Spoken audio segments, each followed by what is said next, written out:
ದೇವೇಂ ಸರಸ್ವತೀಂ ಜ್ಞಾತಂ ತಥೋ ದೇವ ದೇವಯೇ ನಮಃ ಅಂಬರೀಷನ ಬಗ್ಗೆ ಕೊಡ್ತಾ ಇದ್ದೆ.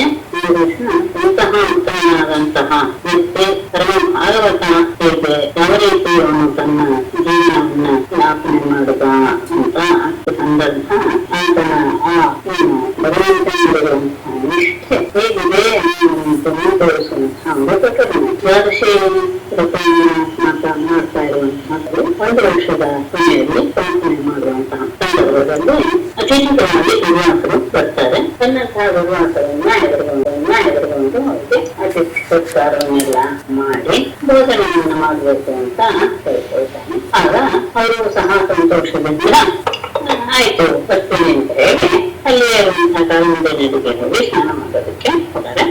ಇರುವಂತಹ ಸಂದರ್ಭ ಅಷ್ಟರಲ್ಲಿ ಪಾಲನೆ ಮಾಡಲೇಬೇಕು. ಹಾಗೆ ಏನ್ ಮಾಡೋದು ಅನ್ನುವಂತಹ ಒಂದು ವಿಕಲ್ಪಕ್ಕೆ ಸಿಕ್ಕಿ ಹಾಕಿಕೊಂಡ ರಾಜ. ಹಾಗಾಗಿ ಬ್ರಾಹ್ಮಣರ ಜೊತೆಗೆ ವಿಚಾರ ಮಾಡ್ತಾನೆ, ಏನ್ ಮಾಡ್ಬೇಕು ಈಗ ಬಂದಂತಹ ಅತಿಥಿಯನ್ನು ಬಿಟ್ಟು ಊಟ ಮಾಡೋದು ಸರಿಯಲ್ಲ, ರಾಶಿ ಮುಗಿದ ಮೇಲೆ ಪಾಲನೆ ಮಾಡೋದು ಸಹ ಸರಿಯಲ್ಲ, ಎಲ್ಲರೂ ಸಹ ದೋಷ.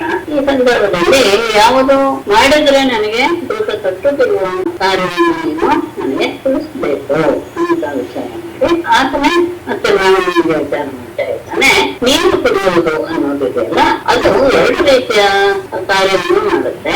ಅಂದ್ರೆ ಊಟ ಮಾಡಿದ ಹಾಗೂ ಹೌದು, ಭೋಜನ ಮಾಡಿದ ಹಾಗೂ ಹೌದು, ಭೋಜನ ಮಾಡದೇ ಇದ್ದ ಹಾಗೂ ಹೌದು ಅನ್ನುವಂತಹ ಮಾತು ಇದೆ.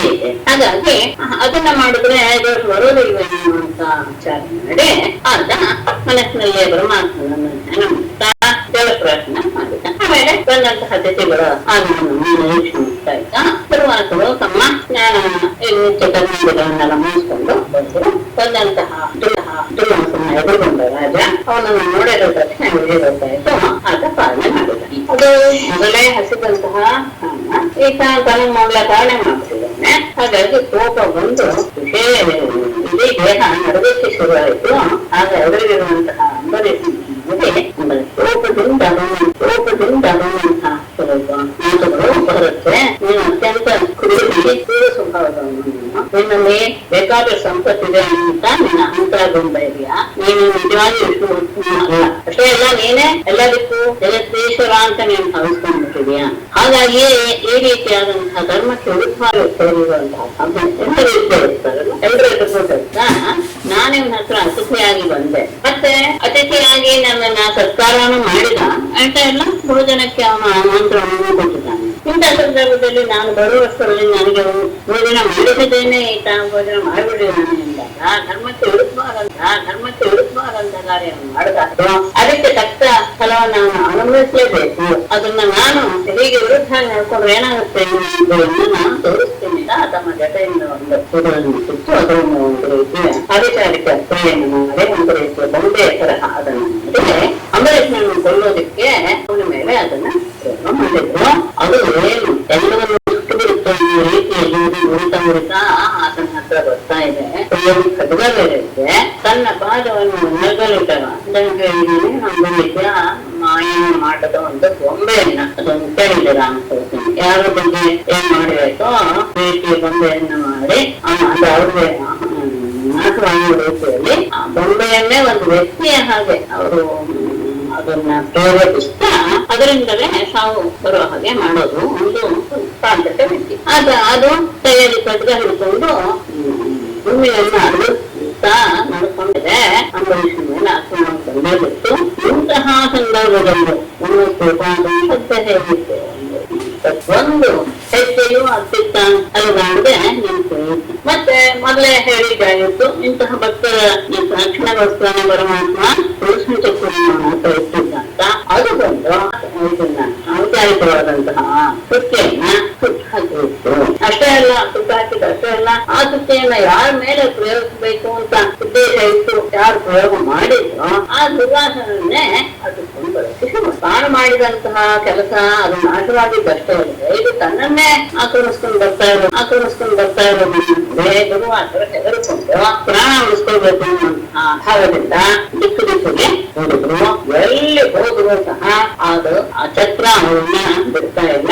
ಪರ್ವತ ಗುಹೆ ಎಲ್ಲ ಪ್ರವೇಶ ಮಾಡಿದ್ರು. ಹತ್ತು ದಿಕ್ಕುಗಳಿಗೆ ಹೋದ್ರು. ಆಕಾಶ ಏನೇನಿದೆಯೋ ಲೋಕದಲ್ಲೇ ಎಲ್ಲ ಕಡೆ ಹೋಗ್ಬಿಟ್ಟು ಎಲ್ಲಿ ಹೋದ್ರು ಸಹ ಅದು ಮುಂದೆ ಬರ್ತಾ ಇದೆ, ಅವರ ಪಾಪ ಕರೆಯಕ್ಕೆ ಆಗ್ತಾ ಇಲ್ಲ ದೇಹಕ್ಕೆ. ಆಗ ಕೊನೆಗೆ ಸೃಷ್ಟಿಕರ್ತನ ಹತ್ತಿರ ಹೋಗಿ, ಇದು ಸ್ವಯಂಭವಾಗಿದೆಯಾ, ನಿನ್ನ ತೇಜಸ್ಸಿನಿಂದ ಈ ಚಕ್ರವನ್ನ, ನನ್ನ ಚಕ್ರವು ನನ್ನನ್ನು ನಾಶ ಮಾಡದ ಇದ್ದಾಗೆ ಏನಾದರೂ ವ್ಯವಸ್ಥೆ ಮಾಡುವುದು. ಆದ್ರೆ ನನಗೆ ಇರುವುದು 2 ಪರಾರ್ಧಗಳಷ್ಟು ಆಯುಷ್ಯ. ಆ ಆಯುಷ್ಯ ಆದ್ಮೇಲೆ ಈ ಸೃಷ್ಟಿಯನ್ನು ಮುಗಿಸೋದಕ್ಕೋಸ್ಕರ ಇಡೀ ಜಗತ್ತನ್ನ ಆತ ಸುಡಲು ಬಯಸ್ತಾನೆ. ಆಗ ಅವನ ಕೇವಲ ಹುಟ್ಟಿನ ಚಲನೆಯಿಂದಲೇ ಇಡೀ ಪ್ರಪಂಚ ಸುಟ್ಟೋಗುತ್ತೆ. ಅಷ್ಟೇ ಅಲ್ಲ, ನಾನಿರುವಂತಹ ಈ ಲೋಕವು ಸಹ ಸುಟ್ಟೋಗುತ್ತೆ. ಅಂದ್ರೆ ನಾನು ಆತನ ಭಕ್ತರಿಗೆ ಮಾಡುವಂತಹ ತೊಂದರೆಯನ್ನ ನಿವಾರಿಸಕ್ಕೆ ಸಾಧ್ಯವೇ? ಮತ್ತೆ ನಾನಾಗ್ಲಿ, ಈಶ್ವರನಾಗ್ಲಿ, ದಕ್ಷಾದ್ರು, ಪ್ರಜಾಪತಿ ಇತ್ಯಾದಿಗಳು, ಭೂತಗಣಗಳು, ದೇವತಾತ್ಮಕರು, ಇವೆಲ್ಲವೂ ಸಹ ಪರಮಾತ್ಮನ ಮಾಡಿದಂತಹ ತುಳಸಾಗೊಳಿಸುವರು. ಅವನು ಹೇಳಿದ ಹಾಗೆ ನಾವು ಮಾಡ್ತಾ ಪ್ರಪಂಚವನ್ನು ರಕ್ಷಣೆ ಮಾಡ್ತಾ ಇದ್ದೇವೆ. ಅಂತಹ ಪರಮಾತ್ಮನ ಭಕ್ತನಿಗೆ ನೀನು ದ್ರೋಹ ಮಾಡಿಬಿಟ್ರೆ ಹಾಗಾಗಿ ನಿಮ್ಮನ್ನ ರಕ್ಷಣೆ ಮಾಡೋದಕ್ಕೆ ನಮ್ಮ ಕೈಯಲ್ಲಿ ಸಾಧ್ಯ ಇಲ್ಲ. ಹೀಗೆ ಆತನು ನಿರಾಕರಣೆ ಮಾಡಿದಾಗ ಕೊನೆಗೆ ಕೈಲಾಸಕ್ಕೆ ಹೋಗಿ ಶಂಕರನ್ನ ಸೇರಿಕೊಂಡು ಏನಾದ್ರು ಮಾಡಿ ನೀನು ಈ ಚಕ್ರದಿಂದ ನನ್ನನ್ನ ರಕ್ಷಣೆ ಮಾಡು ಹೇಳ್ತಾನೆ. ಅಂತಹ ಪರಮಾತ್ಮನಲ್ಲಿ ಈ ಸೃಷ್ಟಿಗತ ಬ್ರಹ್ಮ ಮತ್ತೆ ಜೀವಗಳು ಅವರೆಲ್ಲರೂ ಒಂದೊಂದು ಕಲ್ಪಕ್ಕೆ ಒಂದೊಂದು ಇದರಲ್ಲಿ ಒಳ್ಳೆ ಆಗ್ತಾ ಇದ್ದ ಹಾಗೆ ಇನ್ನೊಂದು ಬ್ರಹ್ಮರು ಹುಡ್ತಾ, ಬ್ರಹ್ಮಾಂಡಗಳು ಹುಡ್ತಾ ಇರುತ್ತೆ, ಅನೇಕ ಜೀವಿಗಳು ಹುಡ್ತಾ ಇರುತ್ತೆ. ಅವರೆಲ್ಲವೂ ಸಹ ಅವನಲ್ಲಿಯೇ ಲೀನವಾಗ್ತಾ ಇರುತ್ತೆ ಸಂಹಾರದಲ್ಲಿ. ಹಾಗೆ ಅದು ಲೀನವಾಗುವಾಗ ಎಲ್ಲ ನಾವು ಸಹ ಏನಾಗ್ತೀವಿ, ಆ ಸಂದರ್ಭದಲ್ಲಿ ಆವಿರ್ಭಾವ ಆಗ್ತೇವೆ, ಹಾಗೆ ನಾವು ಸಹ ಲೀನವಾಗ್ತೀವಿ. ಹೀಗಿರುವ ಎಲ್ಲರಿಗೂ ಈ ರೀತಿ ಎಲ್ಲ ಕ್ರಿಯೆಗಳಿಗೂ ಒಡೆಯನಾದಂತಹ ಅವನ ಎದುರಾಗಿ ನಾವೇನಾದ್ರು ಮಾಡಕ್ಕೆ ಅಷ್ಟೇ ಅಲ್ಲ. ನಾನಾಗ್ಲಿ ಬ್ರಹ್ಮನ ಮಾನಸ ಪುತ್ರರಾದ ಸನತ್ಕುಮಾರು, ನಾರದರು, ಕಪಿಲರು, ಅಪಾಂತರ ಮಹರ್ಷಿಗಳು, ಇವರೆಲ್ಲ ಅತ್ಯಂತ ಉತ್ತಮವಾದಂತ ಎಲ್ಲರೂ ಸಹ ಮತ್ತೆ ಸರ್ವಜ್ಞರಾದಂತಹ ಸಿದ್ದೇಶ್ವರರು ಇರ್ಬೋದು. ಯಾರಿಗೂ ಸಹ ಭಗವಂತ ಯಾಕೆ ಹೀಗೆ ಮಾಡ್ತಾನೆ ಎಂಬ ವಿಷಯವನ್ನು ಯಾರೂ ಸಹ ತಿಳ್ಕೊಂಡಿಲ್ಲ. ಯಾಕೆ ತಿಳ್ಕೊಂಡಿಲ್ಲ ಅಂದ್ರೆ ಅವನ ಮಾಯೆಯನ್ನು ತಿಳ್ಕೊಳ್ಬೇಕಾದ್ರೆ ಮಾಯೆಯಿಂದ ಹೊರಗೆ ಬಂದು ನಾವು ಅವನನ್ನು ತಿಳ್ಕೊಳ್ಬೇಕಾಗುತ್ತೆ. ನಾವೆಲ್ಲ ಮಾಯೆಯಲ್ಲಿ ನಾವು ಹಾಕೊಂಡಿರೋದ್ರಿಂದ ಅವನಿಗೆ ಸ್ವರೂಪದ ಅವನವಾದಂತಹ ಕ್ರಿಯೆಯ ಅಂತರ ಆಳ ನಮಗೆ ಗೊತ್ತಾಗೋದಿಲ್ಲ. ಮತ್ತೆ ಇದು ಆ ಪರಮಾತ್ಮನ ಶಸ್ತ್ರ, ಅದರ ತೇಜಸ್ಸನ್ನ ನಮಗೂ ಸಹ ತಿಳಿತಾರಲ್ಲ. ಹಾಗಾಗಿ ನೀನು ಆ ಚಕ್ರದ ಒಡೆಯನಾದಂತಹ ನಾರಾಯಣನನ್ನೇ ನೀನು ಆಶ್ರಯಿಸುವುದು ಒಳ್ಳೆಯದು, ಅವನೇ ನಿನ್ನೇನಾದ್ರೂ ಸಮಾಧಾನವನ್ನು ಮಾಡ್ತು ಅಂತ ಹೇಳಿದ. ಅಲ್ಲೂ ಸಹ ತನ್ನ ರಸಗಿಲ್ಲ ಅಂತ ಅವರು ಕೊನೆಗೆ ಹೊರಕೊಂಡಿಕ್ಕೆ ಹೋದ್ರು. ನೋಡಿದ ಭಗವಂತನ ಪಾದಗಳಿಗೆ ಬಿದ್ದು ಕೇಳ್ಕೊಂಡು, ನಾನು ಅಪರಾಧ ಮಾಡಿದ್ದೇನೆ, ಹೌದು, ನಾನು ರಕ್ಷಣೆ ಉಂಟು. ನಿನ್ನೆ ಇಂತಹ ಪ್ರಭಾವ ಇದೆ ಭಕ್ತರ ವಿಷಯದಲ್ಲಿ ಎನ್ನುವುದು ನನಗೆ ಗೊತ್ತಾಗಲಿಲ್ಲ. ನೀನು ಆಲೋಚನೆ ಮಾಡಿದೆ ಇಂತಹ ಕೃತ್ಯಕ್ಕೆ ಕೈ ಹಾಕಬೇಕೆ, ನೀನು ಸುದರ್ಶನದಿಂದ ಅದು ಹೇಗೆ ಸಾಧ್ಯ ಅಂತ ಹೇಳಿದ್ರೆ, ಅಲ್ಲ ನಿನ್ನ ಹೆಸರಿನಿಂದಲೇ ಎಷ್ಟೋ ಜನ ಮುಕ್ತರಾಗಿಕೊಂಡಿದ್ದಾರೆ, ನರಕದಲ್ಲಿರುವರು ಸಹ ಉದ್ಧಾರಾಗಿರುತ್ತಾರೆ. ಹಾಗಾಗಿ ನಾನು ಎಲ್ಲವನ್ನ ಆಚರಿಸಿದ್ದೇನೆ, ನನ್ನನ್ನ ರಕ್ಷಣೆ ಅಂತ ಹೇಳಿದ ಪರಮಾತ್ಮನ ಮಾತುಗಳು ಮಾತ್ರ ಮನವಿಟ್ಟು ತಿಳ್ಕೊಳ್ಳೋಕೆ ಪ್ರಯತ್ನ ಪಡುತ್ತೆ. ಅತ್ಯಂತ ಅದ್ಭುತವಾದಂತಹ ಒಂದೊಂದು ಮಾತುಗಳು, ದೊಡ್ಡ 2 ಶ್ಲೋಕಗಳಂತೂ ಯಾವಾಗಲೂ ನೆನಪಿಟ್ಟುಕೊಂಡು ಅದನ್ನ ಮನಸ್ಸಿನಲ್ಲಿ ಹೇಳ್ತಾ ಬರೋದು ನಮ್ಮ ಮನಸ್ಸಿಗೆ ಒಂದು ರೀತಿಯಾದಂತಹ ಧೈರ್ಯ, ಆತ್ಮವಿಶ್ವಾಸ ಕೊಡುವಂತಹ ಸಾಧ್ಯತೆ ಇದೆ. ಆ ಪರಮಾತ್ಮ ಹೇಳ್ತಾನೆ, ನಾನು ಸ್ವತಂತ್ರ ಅಲ್ಲವೇ ಅಲ್ಲ, ನಾನು ಯಾವಾಗಲೂ ಸಹ ನನ್ನನ್ನ ಆರಾಧಿಸುವಂತಹ ಭಕ್ತರ ಅಧೀನನಾಗಿರುತ್ತಿದ್ದೀನಿ.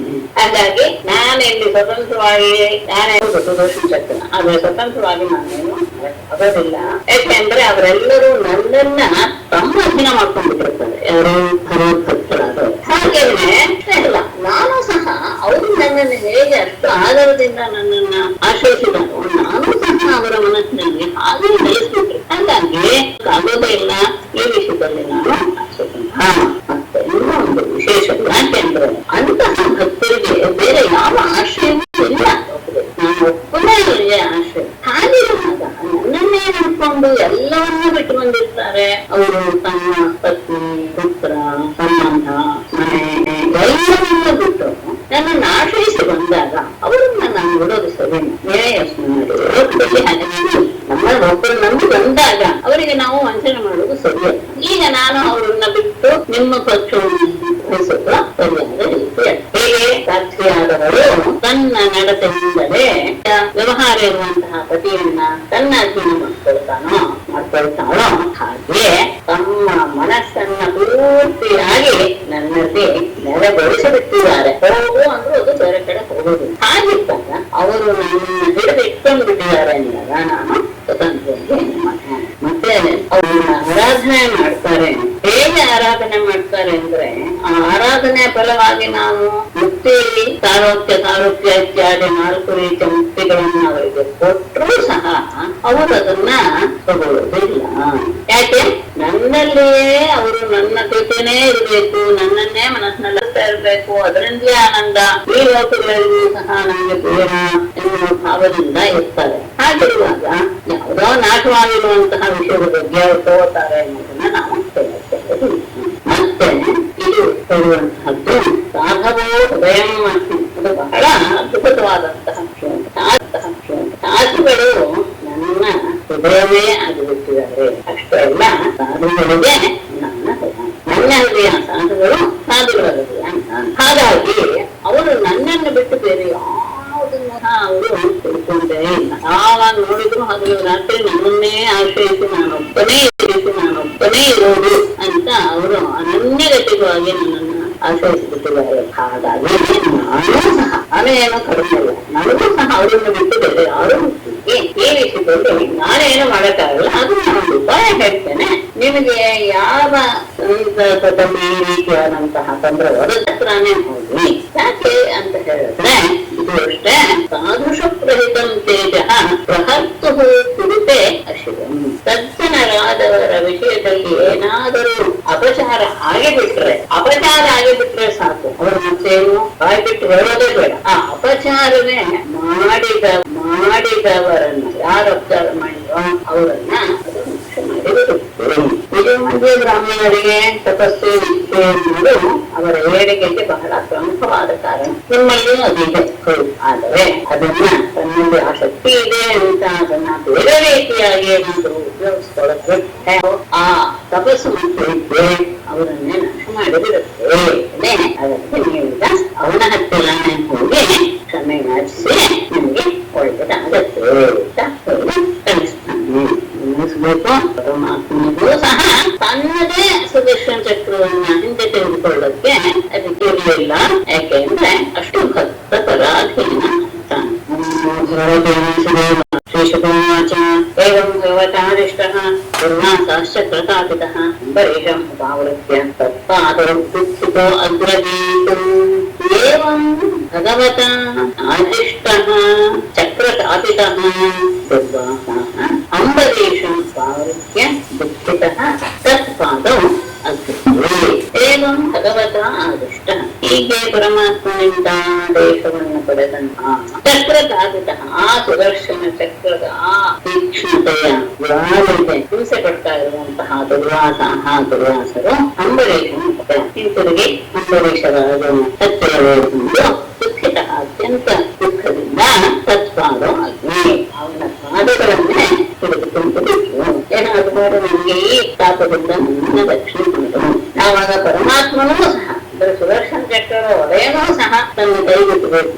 ಅವನು ಹೇಳಿದ ರೀತಿಯಲ್ಲಿ ಹಿಂತಿರುಗಿ ಬಂದು ಅಂಬರೀಷನ ಪಾದವನ್ನ ಹಿಡಿದುಬಿಟ್ಟು ಆಗ ಅಂಬರೀಷನ್ಗೆ ತುಂಬಾ ಹಿಂಸೆ ಆಗ್ಬಿಡುತ್ತೆ. ತಸ್ಯ ಸೌದ್ಯಮನಂ ನಿರೀಕ್ಷ್ಯ ಪಾದಸ್ಪರ್ಶ ವಿಲಜ್ಜಿತಃ ತಾವೇತದ್ಧರೈಃ ಅಸ್ತ್ರಂ ಕೃಪಯಾ ಪೀಡಿತೋ ಪುರುಷಂ ತಸ್ಯ ಉದ್ಯಮನಂ ವೀಕ್ಷ್ಯ ಪಾದಸ್ಪರ್ಶ ವಿಲಜ್ಜಿತಃ ಕೃಪಯಾ ಪೀಡಿತ ಪುರುಷಂ ಕೃಪಯಾ ಪೀಡಿತಃ ಹರೇಃ ಅಗ್ರಂ ತತ್ ಹರೇಃ ಅಗ್ರಂ ಸಹ ಆ ರಾಜನು ತಸ್ಯ ಉದ್ಯಮನಂ ವೀಕ್ಷ್ಯ ಅವನೇ ಆ ದುರ್ವಾಸರು ಬಂದು ತನ್ನ ಕಾಲನ್ನೇ ಹಿಡಿದಿದ್ದನ್ನು ನೋಡಿದ ತಕ್ಷಣ ಪಾದಸ್ಪರ್ಶ ವಿಲಜ್ಜಿತಃ ತನ್ನ ಪಾದಗಳ ಸ್ಪರ್ಶ ಮಾಡ್ತಾ ಇದ್ದಾರೆ ಋಷಿಗಳು ಅಂತ ಆದ ತಕ್ಷಣ ಅವನ ಮೇಲೆ ಬಹಳ ಸಂಕೋಚ ಆಯ್ತು. ನಾಚಿಕೊಂಡು ಪುರುಷಂ ಕೃಪಯಾ ಪೀಡಿತ.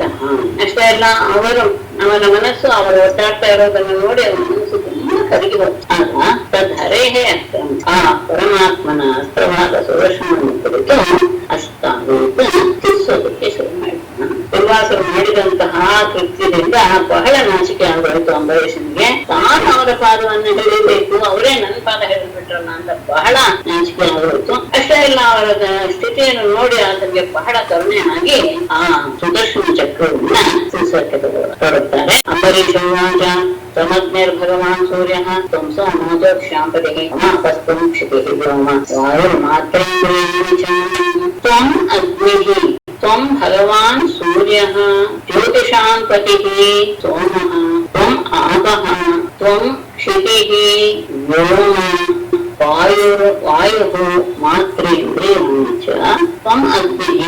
ನೀನೇ ಸಾಕ್ಷಾತ್ ಅಗ್ನಿಯಾಗಿದೆಯ. ಅಷ್ಟೇ ಅಲ್ಲ, ತ್ವಂ ಭಗವಾನ್ ಸೂರ್ಯ, ಎಲ್ಲದಕ್ಕೂ ಪ್ರಕಾಶ ಕೊಟ್ಟು ಎಲ್ಲರನ್ನೂ ಸಹ ತೇಜಸ್ಸಿನಿಂದ ಯುಕ್ತವನ್ನಾಗಿ ಮಾಡುವಂತಹ ಭಗವಂತನಾದ ಸೂರ್ಯನೂ ಸಹ ನೀನೇ. ಜ್ಯೋತಿಷಾಂಪತಿ ಸೋಮಃ, ಎಲ್ಲ ನಕ್ಷತ್ರಗಳ ಒಡೆಯನಾದ ಗ್ರಹಗಳ ಒಡೆಯನಾದಂತಹ ಚಂದ್ರನು, ನಕ್ಷತ್ರಗಳ ಒಡೆಯನಾದಂತಹ ಚಂದ್ರನು ಸಹ ನೀನೆ. ತ್ವಂ ಆಪಃ, ನೀನೇ ನೀರು. ತ್ವಂ ಕ್ಷಿತಿಃ, ನೀನೇ ಭೂಮಿ. ತ್ವಂ ವ್ಯೋಮ, ನೀನೇ ಆಕಾಶ. ತ್ವಂ ವಾಯು, ನೀನೇ ವಾಯು. ಅಷ್ಟೆಲ್ಲ ಮಾತ್ರ ಇಂದ್ರವಂಶ, ತನ್ಮಾತ್ರಗಳು ನೀನೆ. ಎಲ್ಲ ಇಂದ್ರಿಯಗಳ ರೂಪದಲ್ಲಿ ನೀನೇ ಇದೀಯ. ಪ್ರತಿಯೊಂದು ಸಹ ತೇಜಸ್ಸು ಅನ್ನೋದು ಎಲ್ಲೆಲ್ಲಿ ಇದೆಯೋ ಆ ಎಲ್ಲ ತೇಜಸ್ಸಿನ ಸ್ವರೂಪಗಳು ಅಂತಹ ಸುದರ್ಶನಸ್ತಭ್ಯಂ ಸಹಸ್ರಾರ ಅಚ್ಯುತ ಪ್ರಿಯ ಸರ್ವಾಸ್ತ್ರಘಾತಿಂ ನಿಸ್ರಾಯ ಸ್ವಸ್ತಿ ಭೂಯಾ ಇರಸ್ಪತೆ. ಸುದರ್ಶನ ತುಭ್ಯಂ ನಮಃ ಸಹಸ್ರಾರಂ ಅಚ್ಯುತ ಪ್ರಿಯ ಸರ್ವಾಸ್ತ್ರಘಾತಿಂ ಇರಸ್ಪತೆ ವಿಪ್ರಾಯ ಸ್ವಸ್ತಿ ಭೂಯಾ. ಸುದರ್ಶನ, ಸುದರ್ಶನ ಚಕ್ರವೇ ತುಭ್ಯಂ ನಮಃ, ಪರಮಾತ್ಮನೇ. ನೀನು ಸಹಸ್ರಾರ, 1000 ಅರಗಳಿರುವಂತಹ ನೀನು ರೂಪವಾದಂತಹ ಭಾವ. ಅಚ್ಯುತ ಪ್ರಿಯ, ಪರಮಾತ್ಮನಿಗೆ ಅತ್ಯಂತ ಪ್ರೀತಿಪಾತ್ರನಾದವನು. ಮತ್ತೆ ಲೋಕದಲ್ಲಿರುವ ಎಲ್ಲ ಅಸ್ತ್ರಗಳನ್ನು ಸಹ ನಾಶ ಮಾಡುವ ಸಾಮರ್ಥ್ಯ ಸರ್ವ ಅಸ್ತ್ರಗಳು. ಮತ್ತೆ ಇಡಸ್ಪತೆ, ಈ ಭೂಮಿಗೆ ನೀನೇ ಒಡೆಯ. ಅಂತಹ ನೀನು ವಿಪ್ರಾಯ, ಆ ಬ್ರಾಹ್ಮಣನ ವಿಷಯದಲ್ಲಿ ಸ್ವಸ್ತಿ ಸರಿಯ ತಕ್ಷಣ ಅವನು ತೊಂದರೆಬೇಡ. ನೀನಿಷ್ಟೆಲ್ಲ ಸಾಮರ್ಥ್ಯ ಇರುವನು, ಪರಮಾತ್ಮನಿಗೆ ಪ್ರೀತಿಪಾತ್ರನಾದವನು. ಯಾವ ಅರ್ಥವೂ ನಿನ್ನಿಂದಲೂ ತಮ್ಮ ಸಾಮರ್ಥ್ಯ ತೋರಿಸುತ್ತೆ ಆಗೋದಿಲ್ಲ. ಭೂಮಿಗೆ ನೀನೇ ಒಡೆಯ. ಅಂತಹ ನೀನು ಈ ಬ್ರಾಹ್ಮಣನ ವಿಷಯದಲ್ಲಿ ಸ್ವಲ್ಪ ಕ್ಷಮೆಯನ್ನ ತೋರು. ಮತ್ತೆ ಕಪಾಲ ಸರ್ವಾತ್ಮ ತ್ವಂ ತೇಜ ಪೌರುಷಂ ಪರಂ ಧರ್ಮಃ ತ್ವಂ ತ್ವಂ ಸತ್ಯಂ ತ್ವಂ ಯಜ್ಞಃ ತ್ವಂ ಇತ್ಯರ್ಥ. ಅಖಿಲ ಯಜ್ಞ ತ್ವಂ, ಎಲ್ಲರಿಗೂ ತ್ವಂ. ಹಾಗೇನೆ ತ್ವಂ ಲೋಕಪಾಲಃ ಸರ್ವಾತ್ಮ ತ್ವಂ ಪರಂ ಪೌರುಷಂ ತೇಜಃ ತ್ವಂ ಧರ್ಮ, ನೀನೇ ಸಾಕ್ಷಾತ್ ಧರ್ಮ ಸ್ವರೂಪ ಆಗಿದೆಯಾ. ತ್ವಂ ಋತಂ, ಇದು ಮಾನಸಿಕವಾಗಿರುವಂತಹ ಸತ್ಯ. ಋತ ಅನ್ನೋದು ತ್ವಂ ಸತ್ಯಂ, ಕ್ರಿಯಾರೂಪವಾದಂತಹ ಸತ್ಯ ಸ್ವರೂಪನು ಸಹ ನೀನೆ. ತ್ವಂ ಯಜ್ಞ, ಯಜ್ಞ ಸ್ವರೂಪವು ನೀನೆ. ಅಖಿಲ ಯಜ್ಞ, ಎಲ್ಲ ಯಜ್ಞಗಳನ್ನ ಸ್ವೀಕರಿಸುವಂತಹ ನೀನೆ. ತ್ವಂ ಲೋಕಪಾಲಃ, ನೀನೆ ಎಲ್ಲ ಲೋಕಗಳನ್ನ ರಕ್ಷಣೆ ಮಾಡುವವನು. ಸರ್ವಾತ್ಮ, ಎಲ್ಲ ಸ್ವರೂಪದಲ್ಲಿಯೂ ನೀನಿದೆಯಾ. ತ್ವಂ, ನೀನು ಪರಮ ಪೌರುಷಂ ತೇಜಃ, ಅಂತಹ ಪರಮಾತ್ಮನು ಶ್ರೇಷ್ಠವಾದಂತಹ ಆತನ ಇರುವಂತಹ ಪೌರುಷ ರೂಪವಾದಂತಹ ತೇಜಸ್ಸೇ ನಿನ್ನ ರೂಪದಲ್ಲಿ ಇದೆ. ಎಲ್ಲವೂ ಸಹ ಆ ಪರಮಾತ್ಮನಲ್ಲಿ ಯಾವುದು ಒಂದು ಎಲ್ಲರಿಗೂ ಕಾಣುವಂತಹ ತೇಜಸ್ಸನ್ನು ಇದೆಯೋ ಅದು ಸಹ ನಿನ್ನ ರೂಪದಲ್ಲಿಯೇ ಇದೆ. ಹಾಗಾಗಿ ಹಾಗೆ ಇದೆ ಅಂತ ಆದಾಗ ಧರ್ಮವು ನೀನೇ ಅತ್ಯ, ಮಾನಸಿಕವಾದಂತಹ ಸತ್ಯ, ಕ್ರಿಯಾರೂಪದಲ್ಲಿರುವಂತಹ ಸತ್ಯ, ಯಜ್ಞ ಪುರುಷ, ಯಜ್ಞದ ಭೋಕ್ತ, ಹಾಗೆ ಲೋಕಗಳನ್ನು ರಕ್ಷಣೆ ಮಾಡುವನು, ಎಲ್ಲದರ ರೂಪದಲ್ಲಿಯೂ ಇರುವಂತವನು. ಯಾವುದರಲ್ಲಿಯೂ ಸಹ ನೀನು ಇಲ್ಲದೆ ಇರುವಂತಹ ಒಂದು ವಿಷಯ ಹಾಗಾಗಿ ಧರ್ಮಚೇತವೇ ಧರ್ಮಶೀಲ ಸರ್ವೋಮಚೇತವೇ ತ್ರೈಲೋಕ್ಯ ಗೋಪಾಯ ಶುದ್ಧವರ್ತಸೆ ಮನೋಜವಾಯ ಅದ್ಭುತ ಕರ್ಮಣೆ ಗುಣೇ. ನೀನು ಅತ್ಯಂತ ಸಾಮರ್ಥ್ಯವಿರುವವನು, ಅದ್ಭುತ ಕರ್ಮ. ಹಾಗಾಗಿ ನಿನ್ನನ್ನ ನಾನು ಹೇಗೆ ಸೂಚಿಸಕ್ಕಾಗೋದಿಲ್ಲ, ಕೇವಲ ನಮಸ್ಕಾರ ಅನ್ನೋ ಶಬ್ದವನ್ನು ಮಾತ್ರ ಹೇಳಬಲ್ಲೆ. ಸುನಾಭ ಅಖಿಲ ಧರ್ಮ ಸೇತವೇ ನಮಃ ಅಧರ್ಮಶೀಲ ಸುರಧೂಮಕೇತವೇ ತ್ರೈಲೋಕ್ಯ ಗೋಪಾಯ ವಿಶುದ್ಧ ವರ್ಚಸೆ ಮನೋಜವಾಯ ಅದ್ಭುತ ಕರ್ಮಣೆ ಗುಣೆ. ಸುನಾಭ ಅಂದ್ರೆ ಸುದರ್ಶನ ಚಕ್ರದ ಕೊಂಬು. ಸುದರ್ಶನ ಚಕ್ರವೇ ಅಖಿಲ ಧರ್ಮ ಧರ್ಮಗಳನ್ನು ಸಹ ಒಂದೇ ರೀತಿಯಲ್ಲಿ ನೆಲೆಗೊಳಿಸುವುದಕ್ಕೆ ಕಾರಣೀಭೂತನಾದವನೇ. ಅಂತಹ ನಿನಗೆ ಎಲ್ಲ ಧರ್ಮಗಳು ಸರಿಯಾದ ರೀತಿಯಲ್ಲಿ ವ್ಯವಸ್ಥಿತವಾಗಿ ಹೋಗ್ತಾ ಇದೆ ಅಂದ್ರೆ ಅದು ಈ ರೀತಿಯಾದಂತಹ ವ್ಯವಹಾರ ಕಾರಣ. ಯಾರು ಸಹ ಧರ್ಮವನ್ನು ಬಿಟ್ಟು ಹೋಗ್ತಾ ಇರುವಾಗೇನೇನೋ ಸಾಪಾದ್ಯ. ಅಷ್ಟೇ ಅಲ್ಲ, ಅಧರ್ಮಶೀಲ ಅಸುರ ಧೂಮಕೇತುವೆ, ಅಧರ್ಮವನ್ನೇ ತಮ್ಮ ಸ್ವಭಾವ ಮಾಡಿಕೊಂಡಿರುವಂತಹ ಅಸುರರಿಗೆ ನೀನು ಧೂಮಕೇತುವಿನ ಹಾಗೆ ಅದನ್ನು ನೀನು ನಾಶ ಮಾಡಿಬಿಡ್ತೀಯ. ಮತ್ತೆ ತೈಲೋಕ್ಯಕ್ಕೆ ತೋಪಾಯ, 3 ಲೋಕಗಳನ್ನು ರಕ್ಷಣೆ ಮಾಡುವ ವಿಶುದ್ಧ ವರ್ಚಸೆ, ಅತ್ಯಂತ ಪರಿಶುದ್ಧವಾದಂತಹ ತೇಜಸ್ಸನ್ನು ಹೊಂದಿರುವವನು.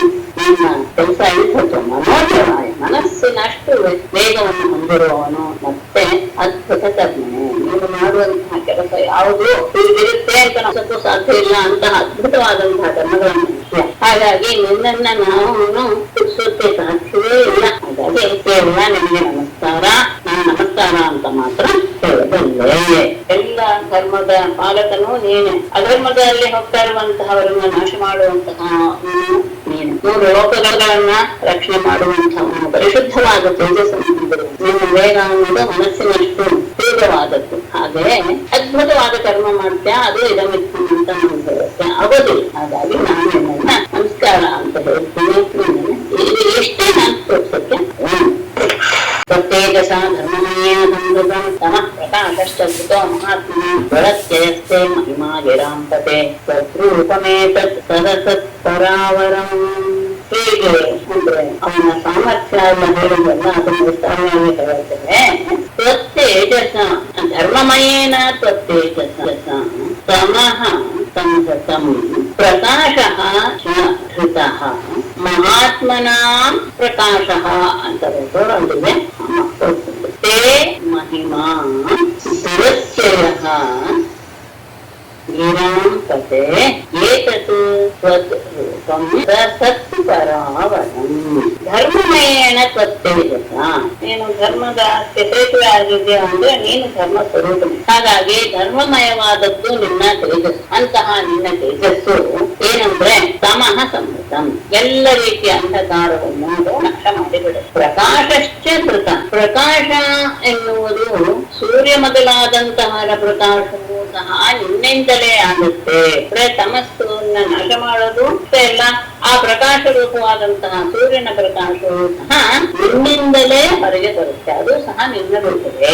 ಮತ್ತೆ ಮಹಾತ್ಮನ ಪ್ರಕಾಶ ಅಷ್ಟೇ ಅಲ್ಲ ಮಹಾಪುರುಷರ ಹೀಗೆ ಇದ್ದಾರೆ ಎನ್ನುವಂತಹ ಅಭಿವ್ಯಕ್ತಿಯು ಸಹ ನಿನ್ನಿಂದಲೇ ಆಗಿದೆ. ತೇ ಮಹಿಮಾ ದುರತ್ಯಯ, ನಿನ್ನ ಮಹಿಮೆಯನ್ನ ಇಷ್ಟು ಅಂತ ನಮ್ಗೆ ತಿಳ್ಕೊಳ್ಳೋದಕ್ಕೆ ಆಗೋದಿಲ್ಲ, ಅದು ಅಪಾರವಾದವು.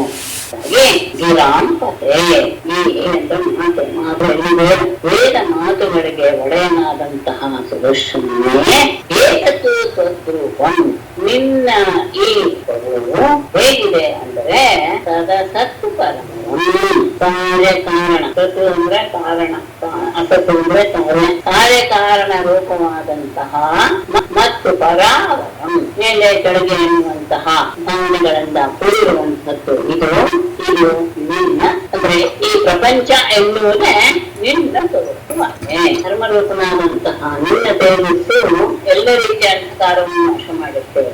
ಆ ಸಂದರ್ಭದಲ್ಲಿ ಸೂರ್ಯನಿಗೂ ಸಹ ಪ್ರಕಾಶ ಎನ್ನುವುದು ಕೊಡುವುದು ನಿನ್ನ ಸಾಮರ್ಥ್ಯದಿಂದಲೇ. ಮತ್ತೆ ಮಹಾತ್ಮರ ಪ್ರಕಾಶಮಾನವಾಗುವುದು ಅಂದ್ರೆ ಅವರನ್ನ ಅಭಿವ್ಯಕ್ತಿಗೊಳಿಸುವುದು ಸಹ ನಿನ್ನ ಕೈಯಲ್ಲಿಯೇ ಇದೆ. ಹಾಗಾಗಿ ನಿನ್ನ ಮಹಿಮೆ ಇಷ್ಟೇ ಅಂತ ಹೇಳೋದಕ್ಕೆ ಯಾರಿಗೂ ಸಾಧ್ಯವಿಲ್ಲ, ಅದು ಅಪಾರವಾದದ್ದು. ಮತ್ತೆ ನೀನು ವೇದವಾಣಿಯ ಒಡೆಯನ್ನು. ಹಾಗಾಗಿ ಈ ಜಗತ್ತಿದೆಯಲ್ಲ ಎಂಥದ್ದು ಕಾರ್ಯಕಾರಣ ರೂಪವಾದ ಜಗತ್ತು, ಉಚ್ಚ ನೀಚ ಭಾವದಿಂದ ಕೂಡಿರುವಂತಹ ಈ ಜಗತ್ತು, ಈ ಜಗತ್ತಿನ ಸ್ವರೂಪವೇ ನೀನಾಗಿದೆ. ಮತ್ತೆ ನಿನ್ನ ಇನ್ನೂ ಸಾಮರ್ಥ್ಯ ಏನು ಅಂದ್ರೆ ವಿಧಾನ ಸೃಷ್ಟತ್ವಮನಂದನೇನ ವೈ ಬಲಂ ಪ್ರವಿಷ್ಟೋಜಿತ ದೈತ್ಯಧಾನವಂ ಬಾಹುಧರೋರ್ವರಾಣಿ ಪ್ರಜ್ಞನ್ ಅಜಸ್ರಂ ಪ್ರಥಮೇ ವಿರಾಜತೆ. ಯದಾ ತ್ವಂ ಅನಂಜನೇನ ಸೃಷ್ಟಃ ಅಜಿತ ಪ್ರಯೋಗ ಮಾಡಿದ್ದಾರೆ. ಅವನು ವಿಷ್ಣುವಿನ ಚಕ್ರದಿಂದ ಅವನಿಗೆ ಹೊಂದುತ್ತೆ. ಯಾಕಂದ್ರೆ 3 ಜನರಿಗೆ ಮಾತ್ರ ಅಧಿಕ ಶಕ್ತಿ ಗೊತ್ತಿಲ್ಲ. ಹೀಗೆ ಅವನು ವಿಷ್ಣುವಿನ ರೂಪವೇ ಸಾಕ್ಷಾತ್ ಸುದರ್ಶನ ಬಿಟ್ಟುಕೊಂಡು ಒಪ್ಕೋಬಹುದು. ಅಜಿತ ದೈತ್ಯದಾನವಂ ಬಲಂ ದೈತ್ಯದಾನವಂ ಬಲಂ ಪ್ರವಿಷ್ಟಃ ಪ್ರಥಮೆ ಬಾಹೂರ್ವಂಘ್ರಿ ಶಿರೋಧರಾಣಿ ವೃಕ್ನನ್ನ ಅಜಸ್ರಂ ವಿರಾಜಸೆ. ಯದಾ ಯಾವಾಗ ತ್ವಂ ನೀನು ಅನಂಜನೇನ, ಅನಂಜನ ಅಂತ ಹೇಳಿದ್ರೆ ಪರಮಾತ್ಮನಿಂದ ಅಂತ. ಅಂಜು ಧಾತು, ಅನತ್ತಿ ಅಂದ್ರೆ ಸೇರ್ಕೊಳ್ಳೋದು ಅಂತ ಅರ್ಥ, ವ್ಯಾಪ್ತವಾಗೋದು, ಲಗ್ನವಾಗೋದು ಅಂತ. ಅನಂಜನ ಅಂದ್ರೆ ಯಾವುದರಲ್ಲಿಯೂ ಜೊತೆಯೂ ಸಹ ಸೇರದೇ ಇರುವಂತಹ. ನಿರಂಜನ ಶಬ್ದಕ್ಕೆ ಏನರ್ಥ, ಅನಂಜನ ಶಬ್ದಕ್ಕೆ ಅದೇ ಅಂದ್ರೆ ಯಾವುದರಲ್ಲಿಯೂ ತನ್ನನ್ನ ತೊಡಗಿಸಿಕೊಳ್ಳದೇ ಇರುವಂತಹ, ಸ್ವತಂತ್ರವಾಗಿರುವಂತಹ ಪರಮಾತ್ಮನಿಂದ ಸೃಷ್ಟ ಪಡೆಯಿಸಲ್ಪಟ್ಟಂತಹ ನೀನು ಅಜಿತ ನೈಚತ್ರವೇ ದೈತ್ಯದಾನವಂ ಬಲಂ ಪ್ರವೇಶ. ಆ ದೈತ್ಯದಾನವರ ಸೇನೆಯನ್ನ ಪ್ರವೇಶ ಮಾಡಿ ಪ್ರಧನೆ ಯುದ್ಧರಂಗದಲ್ಲಿ ಅವರ ಬಾಹು, ಉದರ, ಊರು, ಅಂಗ್ರಿ, ಶಿರೋಧರಣೆ, ಅವರ ಭುಜಗಳು, ಉದರಗಳು, ತೊಡೆ, ಕಾಲುಗಳು, ಕುತ್ತಿಗೆಗಳು ಎಲ್ಲವನ್ನೂ ಸಹ ನಾನು ಕತ್ತರಿಸಿದ ಅಜಸ್ತ್ರಂ ವಿರಾಜಸೆ, ನಿರಂತರವಾಗಿ ಶೋಧಾ ಇರ್ತೀಯ. ಯಾವಾಗ ಯುದ್ಧದ ಸಂದರ್ಭ ಬಂದಾಗ ನಿನ್ನನ್ನು ಪ್ರಯೋಗ ಮಾಡ್ತಾನ ಪರಮಾತ್ಮ, ಆವಾಗ ನೀನು ಎದುರಾಳಿ ಆದಂತಹ ದೈತ್ಯದಾನವರ ಸೇನೆಯಲ್ಲಿ ನುಗ್ಗಿ ಯುದ್ಧರಂಗದಲ್ಲಿ ಅವರ ತೋಳು, ಭುಜ, ಉದರ, ತೊಡೆ, ಕಾಲು ಎಲ್ಲವನ್ನು ಕತ್ತರಿಸಿ ಹಾಕಿ ನಿರಂತರವಾಗಿ ನೀನು ಅಲ್ಲಿ ಬೆಳಗುತ್ತಾ ಇರ್ತೀಯ. ಅಂತಹ ಸಾಮರ್ಥ್ಯ ಇರುವವನು ಯಾರು ಸಹ ನಿಮ್ಮ ಮುಂದೆ ಎದುರಿಗೆ ನಿಲ್ಲಲಾರರು. ಎಲ್ಲರನ್ನೂ ನೀನು ನಾಶ ಮಾಡಿಬಿಡ್ತೀಯ. ಅವನ ಪ್ರಯೋಗ ಮಾಡಿದ ತಕ್ಷಣವೇ ನೀನು ಶುರು ಮಾಡ್ಕೊಡ್ತೀಯ. ಎವರಿಗಿರುವಂತಹ ಎಲ್ಲ ಶತ್ರುಗಳನ್ನು ಸಹ ನೀನು ನಾಶ ಮಾಡ್ತೀಯ. ಆದರೆ ನಿನ್ನ ಸಾಮರ್ಥ್ಯ ಎಲ್ಲಿ ತೋರಿಸಬೇಕು? ತತ್ವಂಗತ್ರಾಣ ಫಲಪ್ರಹಾಣಯೇ ನಿರೂಪಿತ ಸರ್ವಸಹೋಗರಾಧೃತ ವಿಪ್ರತ್ಯುಜಾತ್ಮ ಕುಲದೈವ ಹೇತವೇ ವಿಧೇಹಿ ಭದ್ರಂ ತದನುಗ್ರಹೋ ವಿಘ್ನಃ ಗಜತ್ರಾಣ ಸತ್ವಂ ಸರ್ವಸಃ ಗದಾಮೃತ ಫಲಪ್ರಹಾಣಯೇ ನಿರೂಪಿತ ಅಸ್ಮತ್ ಕುಲದೇವ ಹೇತವೇ ವಿಪ್ರಸ್ಯ ಭದ್ರಂ ವಿಧೇಹಿ ತತ್ ನಃ ಅನುಗ್ರಹೋ ಹಿ ಅನುಗ್ರಹ ಹಿ. ಜಗತ್ತಾಣ, ಜಗತ್ತನ್ನೇ ರಕ್ಷಣೆ ಮಾಡುವಂತಹ ಸಾಮರ್ಥ್ಯವುಳ್ಳವನೇ ಸುದರ್ಶನನೇ. ಸತ್ವಂ ಅಂದ್ರೆ ಅಂತಹ ಪರಾಕ್ರಮಶಾಲಿಯಾದಂತಹ ನೀನು ಸರ್ವಸಹ ಎಲ್ಲ ರೀತಿಯ ಪ್ರಹಾರಗಳನ್ನು ಸಹ ಸಹಿಸಿಕೊಳ್ಳುವ ಸಾಮರ್ಥ್ಯ ಇರುವನು. ಅಂತಹ ನಿನ್ನನ್ನ ಗದಾಮೃತ ಭಗವಂತನಿಂದ ಜಾತಿಗೆ ನೇಮಿಸಲ್ಪಟ್ಟಿದ್ದಾನೆ. ನಿನ್ನ ಫಲಪ್ರಹಾಣೆಯೇ ನಿರೂಪಿತ, ದುಷ್ಟರ ನಾಶವನ್ನು ಮಾಡು ಅಂತ ಪರಮಾತ್ಮನಿಂದ ನೀನು ಅದರಲ್ಲಿ ನೇಮಿಸಲ್ಪಟ್ಟಿದೀಯ. ಹಾಗಾಗಿ ನೀನು ದುಷ್ಟರನ್ನ ಮಾತ್ರ ನಾಶ ಮಾಡಬೇಕೇ ಹೊತ್ತು ಅಸ್ಮತ್ ಕುಲ ದೈವ ಹೇತವೇ, ನಮ್ಮ ಕುಲಕ್ಕೆ ದೈವದ ರೂಪದಲ್ಲಿ ಇರುವಂತಹ ಅಂದ್ರೆ ನಮ್ಮ ಅದಕ್ಕೆ ಭಾಗ್ಯಶಾಲಿಯ ರೂಪದಲ್ಲಿರುವಂತಹ ವಿಪ್ರಸ್ಯ ಈ ಬ್ರಾಹ್ಮಣರ ವಿಷಯದಲ್ಲಿ ಭದ್ರಂ ವಿಧೇಹಿ, ಅವರಿಗೆ ನೀನು ಮಂಗಳವನ್ನು ಉಂಟು ಮಾಡುವ ಪ್ರತಿ ಆ ಕೆಲಸವೇ ನಹ ಅಂತ ನೀನು ನಮಗೆ ಮಾಡುವಂತಹ ಪರಮ ಅನುಗ್ರಹವಾಗಿರುತ್ತದೆ. ಭಗವಂತ ನಿನ್ನ ಇಂತಹ ಸಾಮರ್ಥ್ಯವುಳ್ಳವನು, ನಿನ್ನ ಪರಾಕ್ರಮದ ಮುಂದೆ ಉಳಿದವರು ಯಾರೂ ಸಹ ಎದುರಿಗೆ ನಿಲ್ಲರು, ಎಲ್ಲವನ್ನು ಸಹಿಸಿಕೊಳ್ಳುವಂತಹ ಸಾಮರ್ಥ್ಯವೂ ನಿನಗಿದೆ. ಅಂತಹ ನಿನ್ನನ್ನ ಪರಮಾತ್ಮ ಯಾವ ಉದ್ದೇಶದಿಂದ ನೇಮಿಸಿದ್ದಾನೆ ಅಂದರೆ ದುಷ್ಟರನ್ನ ದಂಡನೆ ಮಾಡಬೇಕು ಎನ್ನುವಂಥದ್ದು ನಿನ್ನನ್ನ ಪ್ರೇರೇಪಿಸೋದಕ್ಕೆ ಕಾರಣವೇ ಹೊತ್ತು ಸಜ್ಜನರನ್ನ ಪೀಡಿಸೋದಲ್ಲ, ಅವರನ್ನ ನೀನು ಕಾಪಾಡಲೇಬೇಕು. ಹಾಗಾಗಿ ನೀನು ದುಷ್ಟರನ್ನ ದಂಡಿಸು. ಆದರೆ ಇವರು ನಮ್ಮ ಕುಲಕ್ಕೆ ಭಾಗ್ಯ ದೇವತೆಯ ಹಾಗೆ ಇದ್ದಾರೆ. ಅಂತಹ ಬ್ರಾಹ್ಮಣರಾದಂತಹ ದುರ್ವಾಸನ ವಿಷಯದಲ್ಲೇ ನೀನು ಅವರಿಗೆ ಮಂಗಳವನ್ನು ಉಂಟು ಮಾಡು. ಅದೇ ನೀನು ನನಗೆ ಮಾಡುವಂತಹ ಅನುಗ್ರಹ. ತಾನು ಮಾಡಿದ ಒಳ್ಳೆಯ ಕೆಲಸ ಏನಿದೆಯೋ ಅದು ಏನಾದ್ರೂ ನಾನು ಮಾಡಿದ್ರೆ ಇವರಿಗೆ ಆದಂತಹ ತಾಪ ಕಡಿಮೆ ಆಗಲಿ ಅಂತ ಅದನ್ನೂ ಸಹ ತನ್ನ ಒಳ್ಳೆಯ ಕೆಲಸ ಅರ್ಪಿಸ್ತಾ ಇದ್ದಾನೆ. ಯಜ್ಞಸ್ಥಿರತ್ವಮಿಷ್ಟಂ ಸ್ವಧರ್ಮೋ ವಾ ಸಂಷ್ಠಿತ ಪ್ರದೈವಂ ಚೇತ್ ನಿಜೋ ಭವತು ಈಶ್ವರಃ ಯದಿ ದತ್ತಂ ಇಷ್ಟಂ ಅಸ್ತಿ ಸ್ವಧರ್ಮಃ ವಾ ಸಂಷ್ಠಿತಃ ನಃ ಕುಲಂ ವಿಪ್ರದೈವಂ ಚೇತ್ ನಿಜಃ ಈಶ್ವರಃ ಭವತು. ಯದಿ ಒಂದು ವೇಳೆ ದತ್ತಂ ಅಂದ್ರೆ ತಾನು ಮಾಡಿರುವಂತಹ ಇಷ್ಟಂ ಯಜ್ಞವನ್ನ ಮಾಡಿರುವಂತಹ ಫಲ ಏನಂತ ಅಷ್ಟೇ ಅಲ್ಲ ಸ್ವಧರ್ಮ ಸ್ವನುಷ್ಠಿತ, ನಾನು ನನ್ನ ಸ್ವಧರ್ಮವನ್ನ ಯೋಗ್ಯ ರೀತಿಯಲ್ಲಿ ಅದನ್ನ ಪರಿಪಾಲಿಸಿದ್ದರೆ ಅಷ್ಟೇ ಅಲ್ಲ, ನಮಗೆ ವಿಪ್ರದೈವಂ ನಮಃ ಕುಲಂ ವಿಪ್ರದೈವಂ ಚೇತ್, ನಮ್ಮ ವಂಶಕ್ಕೆ ಬ್ರಾಹ್ಮಣರೇ ದೇವತೆ ಎನ್ನುವಂತಹ ಭಾವದಿಂದ ನಾವು ಇದ್ದಿದ್ದೇ ಹೋದಾದರೆ ವಿಜಃ ಈ ದುರ್ವಾಸುರೋ ವಿಜ್ಜರ ಭವತು, ತಾಪದಿಂದ ಮುಕ್ತರಾಗಿ. ನಾನೇನಾದ್ರೂ ದಾನ ಮಾಡಿರೋದು, ಯಜ್ಞ ಮಾಡಿರುವಂತಹ ವಿಷಯ, ಸ್ವಧರ್ಮವನ್ನ ಯಾವುದೇ ಕೊಂದು ಕೊರತೆ ಪಾಲಿಸಿರುವುದು, ಅಷ್ಟೇ ಅಲ್ಲ ನಮ್ಮ ವಂಶ ಬ್ರಾಹ್ಮಣರನ್ನ ದೈವವಾಗಿ ಪೂಜಿಸ್ತಾ ಇದೆ ಅನ್ನೋದು ಏನಾದ್ರೂ ಇದ್ದಿದ್ದೇ ಹೋದಂದ್ರೆ ಈ ದುರ್ವಾಸರಿಗೆ ಆಗಿರುವಂತಹ ತಾಪ ಕಡಿಮೆ ಆಗ್ಬಿಡ್ಲಿ.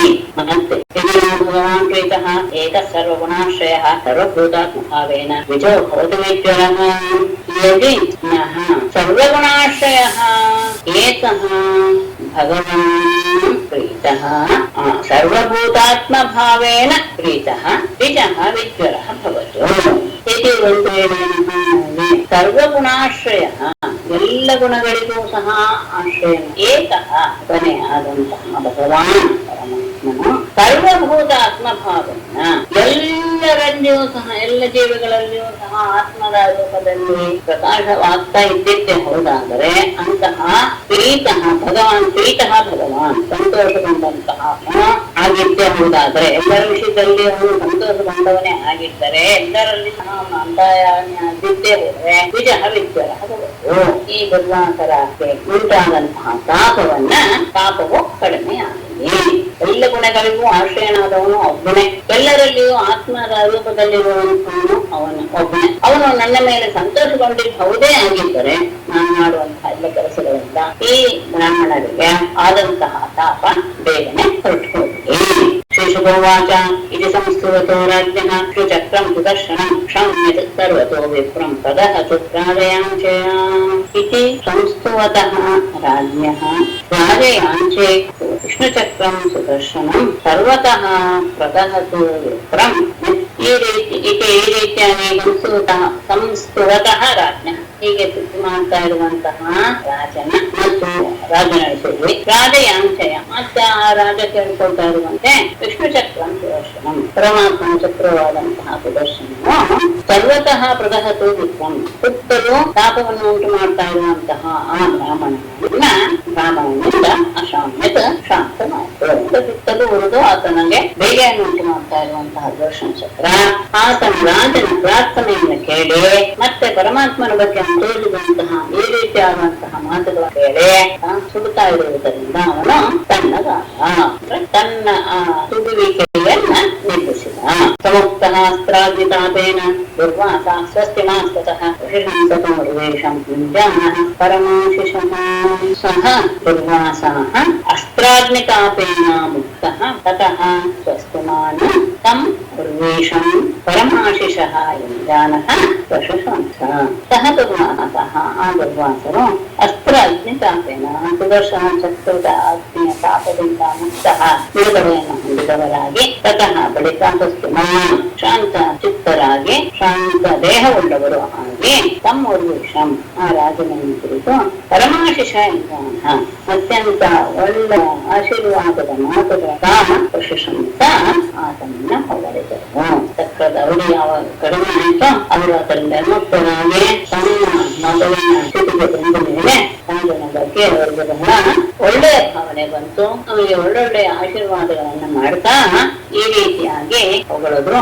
ದುರ್ವಾಸ ಹೋವಾಚ ಅಹೋ ಅನಂತದಾಸಾನ ಮಹತ್ವಂ ದೃಷ್ಟಮಧ್ಯಮೆ ಸುತಾದಸೋಪಿ ಯದ್ರಾಜನ್ ಮಂಗಲಾನಿ ಸಮೀಹಸೆ. ಅಹೋ ಅನಂತದಾಸಾನ ಮಹತ್ವಂ ಅದ್ಯ ಮೇ ದೃಷ್ಟಂ ಯತ್ ರಾಜನ್ ಕೃತಾದಸಃ ಅಪಿ ಮಂಗಲಾನಿ ಸಮೀಹಸೆ. ಅಹೋ ಆಶ್ಚರ್ಯ, ಅನಂತದಾಸಾನ ಅಂತಹ ಪರಮಾತ್ಮನ ಭಕ್ತರಾಗಿರುವವರ ಮಹತ್ವಂ, ಅವರ ಶ್ರೇಷ್ಠತೆ ಏನು ಎನ್ನುವುದು ಇಂದು ನಾನು ಅದನ್ನ ಕಂಡುಕೊಂಡೆ. ಭಗವಂತನನ್ನೇ ಆಶ್ರಯಿಸಿರುವಂತಹ ಮಹಾತ್ಮರ ವೈಶಿಷ್ಟ್ಯ ಏನು, ಅವರಿರುವಂತಹ ಸಾಮರ್ಥ್ಯ ಏನು ಎನ್ನುವುದನ್ನ ನಾನು ಇವತ್ತು ನೋಡಿದೆ. ಮತ್ತೆ ನಿನ್ನದಂತೂ ಇನ್ನೂ ಅದ್ಭುತ. ಹೆಸರು ಏನಂದರೆ ರಾಜನೇ ಕೃತಾದಸಃ ಅದೇ, ನಾನು ನಿನ್ನ ವಿಷಯದಲ್ಲಿ ಅಪರಾಧ ಮಾಡಿದ್ದರೂ ಸಹ ನನಗೂ ಸಹ ನೀನು ಮಂಗಲಾನಿ ಸಮೀಹಿಸೆ, ನೀನು ಮಂಗಲವಾಗಲಿ ಎನ್ನುವಂತನ್ನೇ ಬಯಸಿದೆ. ಅದು ಇನ್ನೂ ಭಗವಂತನ ಭಕ್ತರ ಮಹಿಮೆ ಎಂಥದ್ದು, ಅವರನ್ನ ಜನಕದ್ರ ಏನಾಗುತ್ತೆ ಎನ್ನುವುದನ್ನ ನಾನು ಮುಖ್ಯವಾಗಿ ಎದುರಿಗೆ ಕಂಡುಕೊಂಡು ಇಷ್ಟ ಇಲ್ಲ. ನೀನು ನಿನ್ನ ವಿಷಯದಲ್ಲಿ ಅಪರಾಧ ಮಾಡಿದ್ರೂ ಸಹ ನನಗೆ ಹಿತವಾಗಲಿ ಎನ್ನುವುದನ್ನೇ ನೀನು ಬಯಸಿದೆ. ಅದು ಬಹಳ ನನ್ನ ಮನಸ್ಸಿಗೆ ಆನಂದವನ್ನು ಉಂಟು ಮಾಡಿದೆ. ಮತ್ತೆ ಭಗವಂತನ ಆಶ್ರಯಿಸಿದಂತಹ ಸಾಧುಗಳಿಗೆ ಸಾಧ್ಯ ಯಾವುದೂ ಇಲ್ಲ. ಮಹಾತ್ಮನ ಭಗವಾನ್ ಸಾಧುನ ಕೋನ ದುಷ್ಕರ ಮಹಾತ್ಮನಃ ದುಸ್ತ್ಯಜಃ ವಾ ಯೈಃ ಸಾತ್ವತಾಂ ವೃಷಭಃ ಭಗವಾನ್ ಹರಿಃ ಸಂಗೃಹೀತ. ಸಾಧುಗಳಿಗೆ ಸತ್ಪುರುಷರಿಗೆ ದುಷ್ಕರ ಅಸಾಧ್ಯವಾದಂಥದ್ದು ಯಾವುದಿದೆ? ಅಷ್ಟೇ ಅಲ್ಲ, ಮಹಾತ್ಮನ ಅಂತಹ ಮಹಾಪುರುಷರಿಗೆ ದುಸ್ತ್ಯಜಃ ಬಿಡಬಾರದು ಎನ್ನುವುದು ಯಾವುದಿದೆ? ಅಂದ್ರೆ ಎಲ್ಲವನ್ನೂ ಅವರು ತ್ಯಾಗ ಮಾಡೋದಕ್ಕೆ ಅವರು ಎಲ್ಲ ವಸ್ತುವನ್ನ ಅವರು ತ್ಯಾಗ ಮಾಡಿಬಿಡ್ತಾರೆ. ತ್ಯಾಗ ಮಾಡದೇ ಇರುವಂತಹ ವಸ್ತು ಅನ್ನೋದು ಮಹಾತ್ಮರಿಗೆ ಇಲ್ವೇ. ಯಾಕೆ ಅವರು ಯಾಕೆ ಹಾಗೆ ಇದ್ದಾರೆ ಅಂದ್ರೆ, ಹೇಗೆ ಯಾವ ಆ ಸತ್ಪುರುಷರಿಂದ ಮಹಾತ್ಮರಿಂದ ಸಾತ್ವತಾಂ ವೃಷಭ ಭಕ್ತರಲ್ಲಿ ಅತ್ಯಂತ ಶ್ರೇಷ್ಠನ ಭಕ್ತರಿಗೆ ಅತ್ಯಂತ ಶ್ರೇಷ್ಠನಂತಹ ಭಗವಾನ್ ಹರೇ ಭಕ್ತ ವತ್ಸಲನಾದ ಪರಮಾತ್ಮನಾದ ಹರಿಯ ಸಂಗೃಹೀತ ಹಿಡಿಯಲ್ಪಟ್ಟೆ.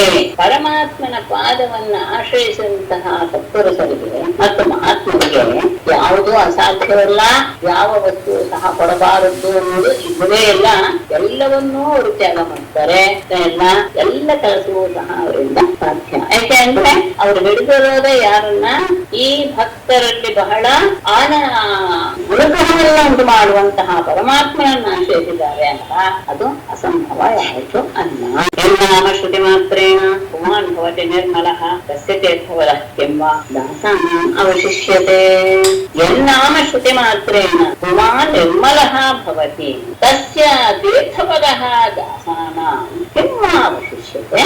ಎನ್ನಾಮ ಶ್ರುತಿ ಮಾತ್ರೇಣ ಯಾವ ಪರಮಾತ್ಮನ ಅತ್ಯಂತ ಪವಿತ್ರವಾದಂತಹ ಹೆಸರುಗಳನ್ನ ಕೇಳುವುದ ಮಾತ್ರದಿಂದಲೇ ಪುಮಾನ್ ಮನುಷ್ಯನು ನಿರ್ಮಲ ಹೋಗಿ ಅವನು ಬಹಳ ಶುದ್ಧನಾಗಿ ಹೋಗಿಬಿಡುತ್ತಾನೆ. ಹಾಗ ಅಂತಹ ತಸ್ಯ ಅಂತಹ ತೀರ್ಥಪದ ಅತ್ಯಂತ ಪರಮ ಪವಿತ್ರವಾದಂತಹ ಪಾದಗಳುಳ್ಳಂತಹ ಪರಮಾತ್ಮನ ದಾಸರಿಗೆ ಕಿಮ್ಮ ಅವಶಿಷ್ಯತೆ ಯಾವುದು ತಾನೇ ಉಳಿದುಕೊಂಡಿರುತ್ತೆ ಅಂದ್ರೆ ಅದು ಯಾವ್ದೋ ಮಾಡಿಲ್ಲ, ಕರ್ತವ್ಯ ಅವ್ರು ಮಾಡಿಲ್ಲ ಅನ್ನೋದು ಯಾವುದು ಇಲ್ಲವೇ ಇಲ್ಲ. ಅವರನ್ನೇ ಆಶ್ರಯಿಸಿ ಒಂದು ಮಾತು ಹೆಸರು ಹೇಳಿದ್ರೆ ಸಾಕು, ಆ ವ್ಯಕ್ತಿ ಪರಮ ಪವಿತ್ರನಾಗಿ ಬಿಡ್ತಾನೆ, ಪುನೀತನಾಗಿ ಬಿಡ್ತಾನೆ. ಅಂತಹ ಪವಿತ್ರವಾದ ಪಾದ ಕಮಲಗಳುಳ್ಳ ಪರಮಾತ್ಮರಿಗೆ ಯಾವ ಕರ್ತವ್ಯವೂ ಸಹ ತಿಳಿಯುವುದು ನೋಡಿದ್ದು ಎಲ್ಲ ಅವರೆಲ್ಲದರಿಂದಲೂ ಬಿಡುಗಡೆ ಹೊಂದಿರುತ್ತಿರ್ತಾರೆ.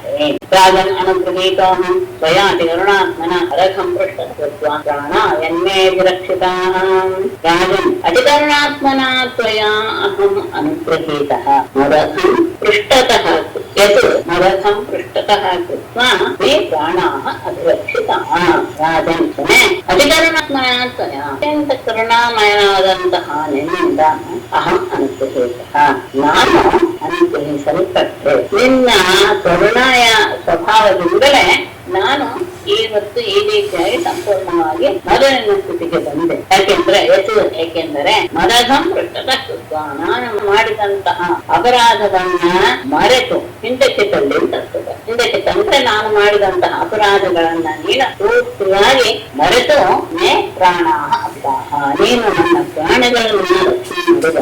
ನಾನು ಅವಮಾನ ಮಾಡದೆ ನಿನ್ನ ವಿಷಯದಲ್ಲಿ ಪುತ್ರಿಯನ್ನು ಬಳಸತಿ ನನ್ನ ತೊಳೆಯೋದಕ್ಕೂ ಸಹ ಪ್ರಯತ್ನಿಸಿದೆ. ಅಂತಹ ನೀನು ನನ್ನಿಂದ ಅಪರಾಧವಾಗಿದ್ದು ಸಹ ಅಪರಾಧ ಮಾಡಿದ ನನ್ನನ್ನ ಪ್ರಾಣದಿಂದ ಉಳಿಸಿದೆ ಅಂದರೆ ನಿಜವಾಗಿಯೂ ಸಹ ನೀನು ಅತ್ಯಂತ ದಯಾಪೂರ್ಣನಾದಂತಹ ಅಲ್ಲಿಗೆ ಜವಾಸ ಮಾತು ಈಗ ಶುಕ್ರ ಹೇಳ್ತಾರೆ. ರಾಜ ತಮಕೃತಾಹಾರ ಪ್ರತ್ಯಾಗಮನಕಾಂಕ್ಷಯ ಶರಣೋಪಸಂಗೃತ್ಯ ಪ್ರಸಾದ್ಯ ಸಮಭೂದೇತು. ಪ್ರತ್ಯಾಗಮನಕಾಂಕ್ಷಯ ಅಕೃತಾಹಾರ ರಾಜ ತಂ ಚರಣೋ ಉಪಸಂಗೃತ್ಯ ಪ್ರಸಾದ್ಯ ಸಮಭೂದೇತು.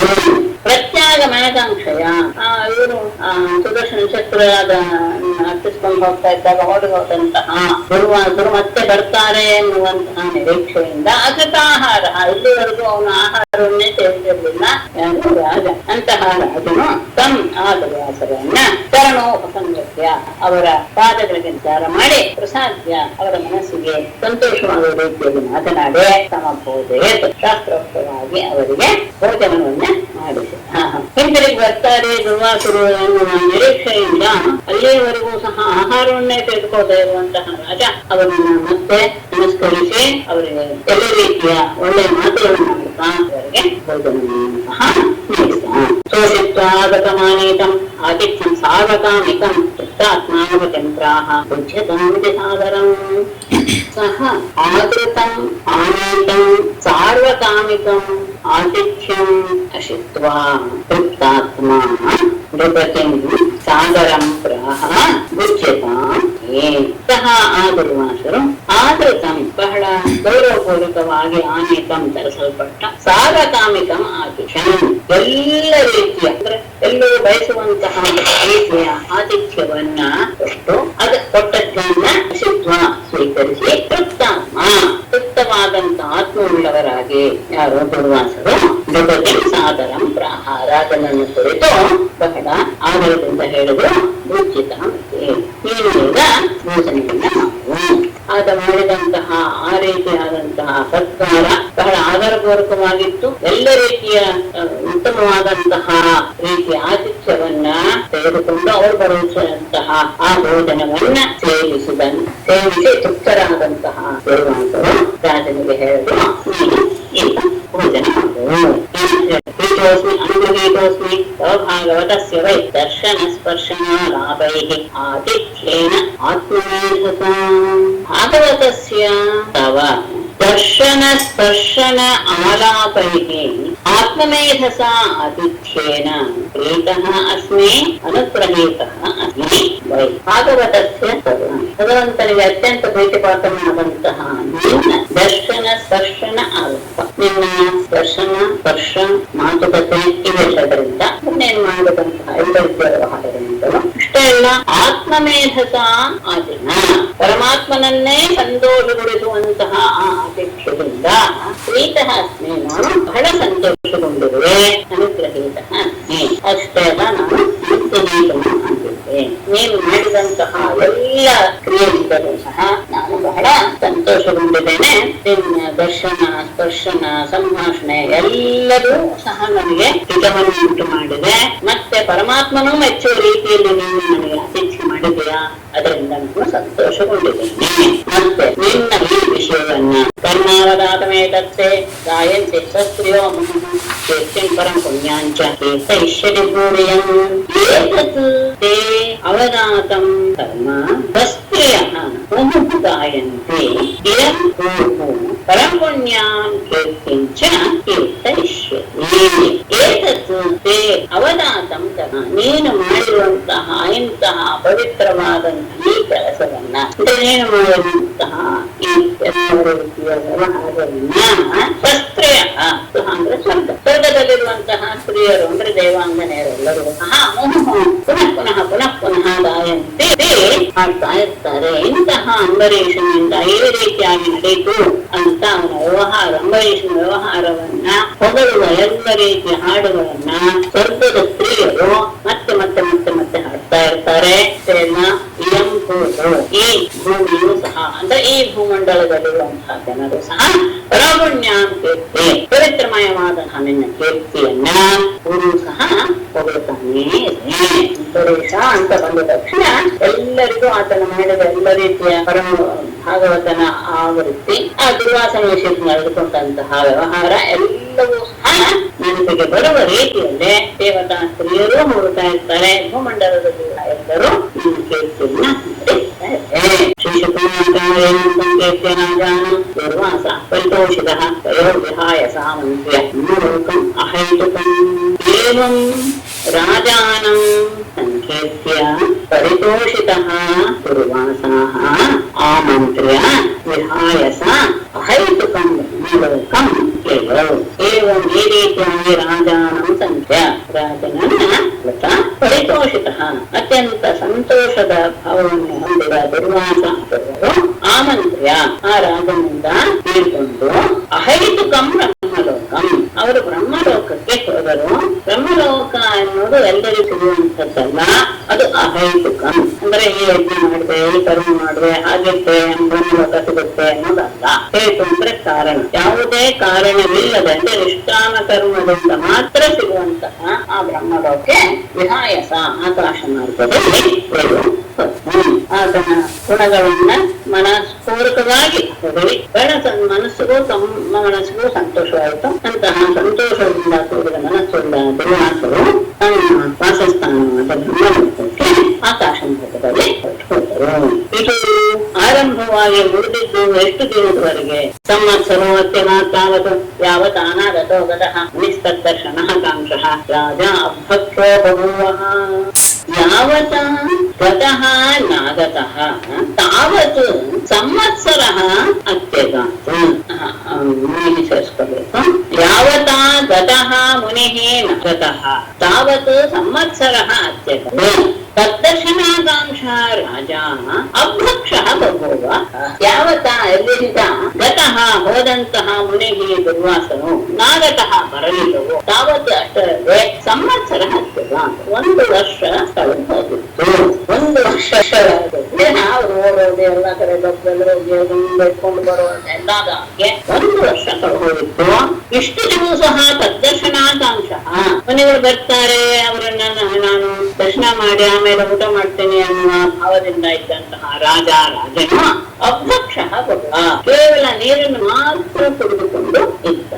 ನೀನೆಷ್ಟು ಸಹ ಮೆಚ್ಚಬೇಕು. ಇದು ಆತಿಥ್ಯಕ್ಕೆ ಬಂದಂತಹ ದುರ್ವಾಸರು ಯಾವಾಗ ಶಾಪ ಕೊಡಕ್ಕೆ ಉದ್ಯಕ್ತರಾಗಿ ಅವರ ಶಾಪವೇ ಅವರಿಗೆ ಹಿಂತಿರುಗಿ ಹೊಡೆದಾಗ ಋಷಚಕ್ರದಿಂದ ಹಿಂಬಾಲಿಸಲ್ಪಟ್ಟಂತಹ ದುರ್ವಾಸರು ಹೋಗಿ ಬರುವಷ್ಟರಲ್ಲಿ 1 ಸಂವತ್ಸರ ಕಳೆದು ಹೋಗಿತ್ತು. ಅಲ್ಲಿಯವರೆಗೂ ಸಹ ಮನೆಯ ದರ್ಶನವನ್ನು ಮಾಡಿ ಆಮೇಲೆ ಭೋಜನ ಮಾಡಬೇಕು ಅನ್ನುವಂತಹ ಬಯಕೆ ಇದ್ದಂತಹ ರಾಜ ಕೇವಲ ನೀರನ್ನು ಕುಳಿತುಕೊಂಡೇ ಇದ್ದ.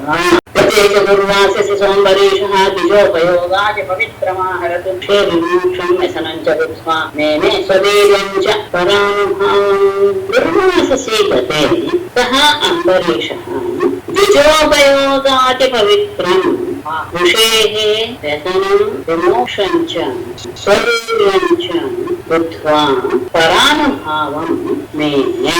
ದುರ್ವಾಸಸಿ ಗತೆ ದುರ್ವಾಸರು ತಮ್ಮ ಲೋಕಕ್ಕೆ ಹೊರಟು ಹೋದ ಮೇಲೆ ಸಹ ಅಂಬರೀಷ ಆ ಅಂಬರೀಷರಾಜನು ದ್ವಿಜ ಉಪಯೋಗ ಅತಿ ಪವಿತ್ರಂ ಅಂತಹ ಪವಿತ್ರರಾದಂತಹ ಋಷಿ ಮುನಿಗಳು ಸೇವಿಸಿ ಉಳಿದು ಅತ್ಯಂತ ಪವಿತ್ರವಾಗಿರುವಂತಹ ಆ ಆಹಾರವನ್ನ ಆಹಾರಕ್ಕೆ ಸೇವನೆ ಮತ್ತೆ ಋಷೇಹೇ ವ್ಯಸನಂ ವಿಮೋಕ್ಷಂಚ ಅವರಿಗೆ ಉಂಟಾದಂತಹ ದುಃಖ ಮತ್ತೆ ಅವರು ಆ ದುಃಖದಿಂದ ಬಿಡುಗಡೆ ಮಾಡಿದ್ದು ಮತ್ತೆ ಸ್ವವೀರ್ಯ ಆ ಸಂದರ್ಭದಲ್ಲಿ ತನ್ನಲ್ಲಿ ಉಂಟಾದಂತಹ ಎಲ್ಲ ರೀತಿಯ ಶಕ್ತಿ ಸಾಮರ್ಥ್ಯವನ್ನು ಸಹ ಬುದ್ಧ ಯೋಚನೆ ಮಾಡಿದ ಅವನು ಪರಾನುಭಾವವನ್ನು ಇದೆಲ್ಲವೂ ಸಹ ಪರಮಾತ್ಮನ ಅನುಗ್ರಹವೇ ಅಂತ ಭಾವಿಸಿದ. ಯದ್ಯಪಿ ಇಲ್ಲಿ ಆತನೇ ಕಾರಣ ಅಂದ್ರೆ ಆತನೇ ಋಷಿಯ ಮೋಕ್ಷಕ್ಕೆ ಕಾರಣನಾಗಿದ್ದು ಸುಖ ಮೇಲೆ ಅದು ತನ್ನದಾಗಿದ್ದು ಅವನನ್ನು ಆದರೂ ಸಹ ಈ ಎಲ್ಲದರ ವಿಷಯದಲ್ಲಿ ಸಹ ಪರಮಾತ್ಮನ ಒಂದು ಅಸ್ತಿತ್ವವೇ ಇದೆ, ಅವನ ಪ್ರಭಾವವೇ ಇದೆ ಅಂತಾನೆ ಅವನು ಯೋಚನೆ ಮಾಡಿದ. ಹೊರಟು ಬರುವ ಮೇಲೆ ಅವರು ಸೇವಿಸಿ ಉಳಿದಂತಹ ಆಹಾರ ಅತ್ಯಂತ ಪವಿತ್ರವಾದದ್ದು ಅದನ್ನ ಆತ ಸೇವಿಸಿದ. ಹಿಂದೆ ನಡೆದಂತಹ ಋಷಿಗಳಿಗೆ ಬಂದಂತಹ ದುಃಖ ಅವರಿಂದ ಅವರಿಗೆ ಆದಂತಹ ಬಿಡುಗಡೆ ಮತ್ತೆ ಆ ಸಂದರ್ಭದಲ್ಲಿ ತನ್ನ ಯಾವ ರೀತಿಯಾದಂತಹ ವ್ಯವಹಾರ ಅಂದ್ರೆ ಆ ರೀತಿಯಾಗಿ ಮಾಡ್ಬೇಕು ಅನ್ನೋದು ಹೊಳಿಬೇಕು. ಈ ಎಲ್ಲ ತನ್ನ ವ್ಯವಹಾರ ತನ್ನ ಪರಾಕ್ರಮ ಎಲ್ಲವೂ ಸಹ ಪರಮಾತ್ಮನ ಮಹಿಮೆಯೇ ಅಂತ ಅವನು ವಿಧಾನೇಕ ಗುಣಸ್ಸ ರಾಜ ಪರಾತ್ಮನಿ ಬ್ರಹ್ಮಣಿ ಮಾಸುದೇವೆ ಕ್ರಿಯಾಕಲಾಪೈ ಸಮವಾಹ ಭಕ್ತಿ ಆವಿನಿಂಚಾತ್ ನಿರಯಾಶ್ಚಕಾರ. ಏವಂ ವಿಧಾನೇಕ ಗುಣಃ ಸಹ ರಾಜ ಪರಾತ್ಮನಿ ಬ್ರಹ್ಮಣಿ ವಾಸುದೇವೆ ಕ್ರಿಯಾಕಲಾಪೈಃ ಭಕ್ತಿಂ ಸಮವಾಹ ವ್ಯಯಾನ್ ಆವಿನಿಂಚಾತ್ ನಿರಯಾನ್.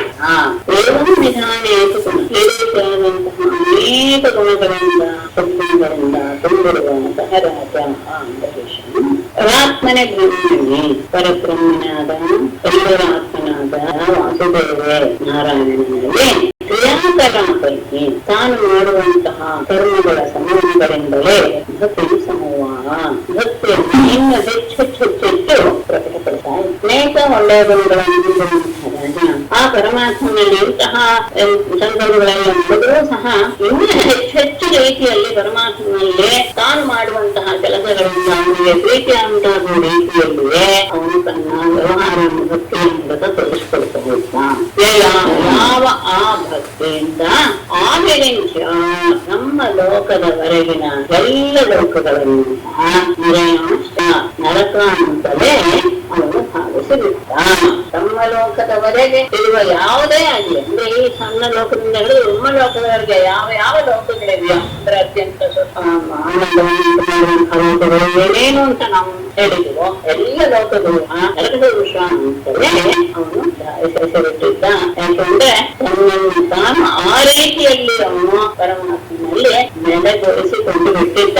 ಅವನಲ್ಲಿದ್ದಂತಹ ಆ ಭಕ್ತಿಯ ಭಾವ ಎಲ್ಲದರ ವಿಷಯದಲ್ಲಿಯೂ ಸಹ ಉಪೇಕ್ಷಾ ಭಾವವನ್ನ ಹೊಂದುವ ಹಾಗೆ ಮಾಡಿತ್ತು. ಅಸಾಂಬರೀಷಸ್ತಮೇಶು ರಾಜ್ಯಂ ಸಮಾನಶೀಲೇಷು ವಿಸೃಜ್ಯಧೀರಃ ಧನಂ ನಿವೇಶ ಆತ್ಮನಿ ವಾಸುದೇವೇ ಮನೋ ತತ್ಸತ್ ಕಷ್ಟಗುಣ ಪ್ರವಾಹಃ.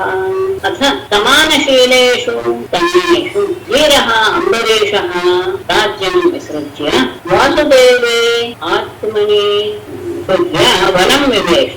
ಅಲ್ಲೇ ವಾಸುದೇವೇ ಆತ್ಮನಿ ಮನಃ ದುಷ್ಟಗುಣ ಪ್ರವಾಹ ಅಥ ಫಲಿತ ಸಮಾನಶೀಲೇಷು ತನ್ನ ಹಾಗೆ ಅತ್ಯಂತ ಉತ್ತಮವಾದ ಸ್ವಭಾವವಂತಹ ತನೆಯೇಷು ಮಕ್ಕಳಲ್ಲಿ ವೀರಃ ಅಂಬರೀಷಃ ಇಂತಹ ಪರಭಕ್ತನಾದಂತಹ ಅಂಬರೀಷನು ರಾಜ್ಯಂ ವಿಸೃಜ್ಯ ತನ್ನ ರಾಜ್ಯವನ್ನು ಅವರಿಗೆ ಒಪ್ಪಿಸಿ ವನಂ ವಿವೇಶ ಕಾಡಿಗೆ ಹೊರಟು ಹೋದ.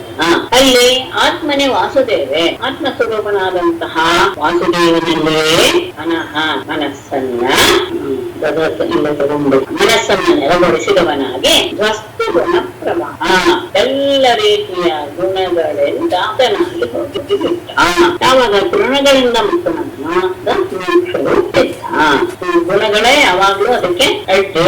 ಆ ಗುಣಗಳಿಂದ ಸತ್ವರದ ತಮ ಗುಣಗಳಿಂದ ಮುಕ್ತನಿಗೆ ಅವನು ಪರಂಧಾಮವನ್ನು ಹೊಂದಿದ. ತನ್ನ ಮಕ್ಕಳು ಎಲ್ಲರೂ ಸಹ ಅವನ ಹಾಗೆ ಅತ್ಯಂತ ಉತ್ತಮರು. ಅವರಲ್ಲಿ ರಾಜ್ಯಭಾರವನ್ನು ಒಪ್ಪಿಸಿ ಕಾಡಿಗೆ ಹೋಗಿ ಪರಮಾತ್ಮನಿಗೆ ಮನಸ್ಸನ್ನು ಪೂರ್ತಿಯಾಗಿ ನೆಲೆಗೊಳಿಸಿ ಎಲ್ಲ ಗುಣಗಳಿಂದ ಮುಕ್ತನಾಗಿ ಮೋಕ್ಷ ಪದವಿಯನ್ನ ಹೊಂದಿದ.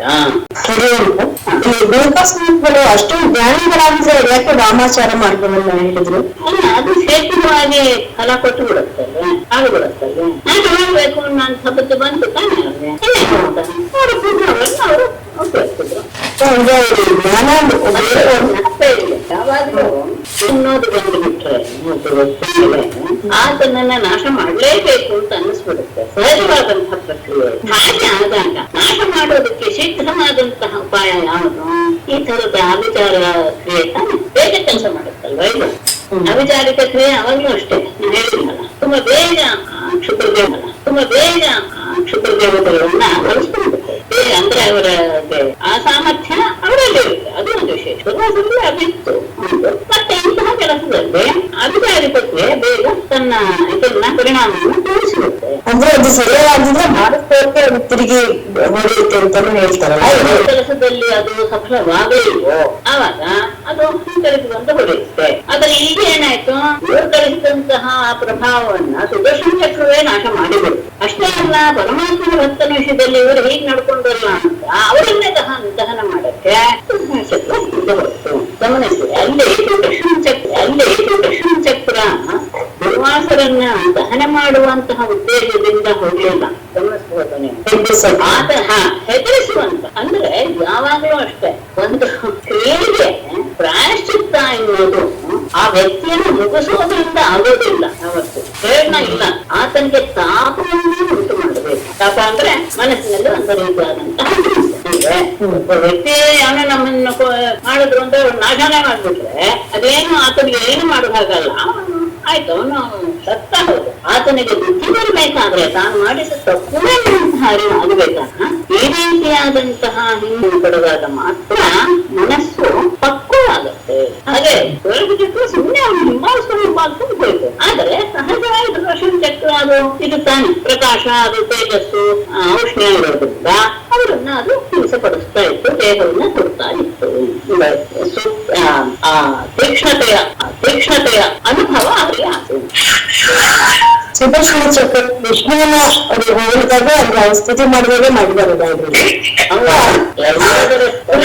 ಪರಮಾತ್ಮ ಬೇರೆ ಅಲ್ಲ, ಪರಮಾತ್ಮನ ಆಯುಧಗಳು ಬೇರೆ ಅಲ್ಲ.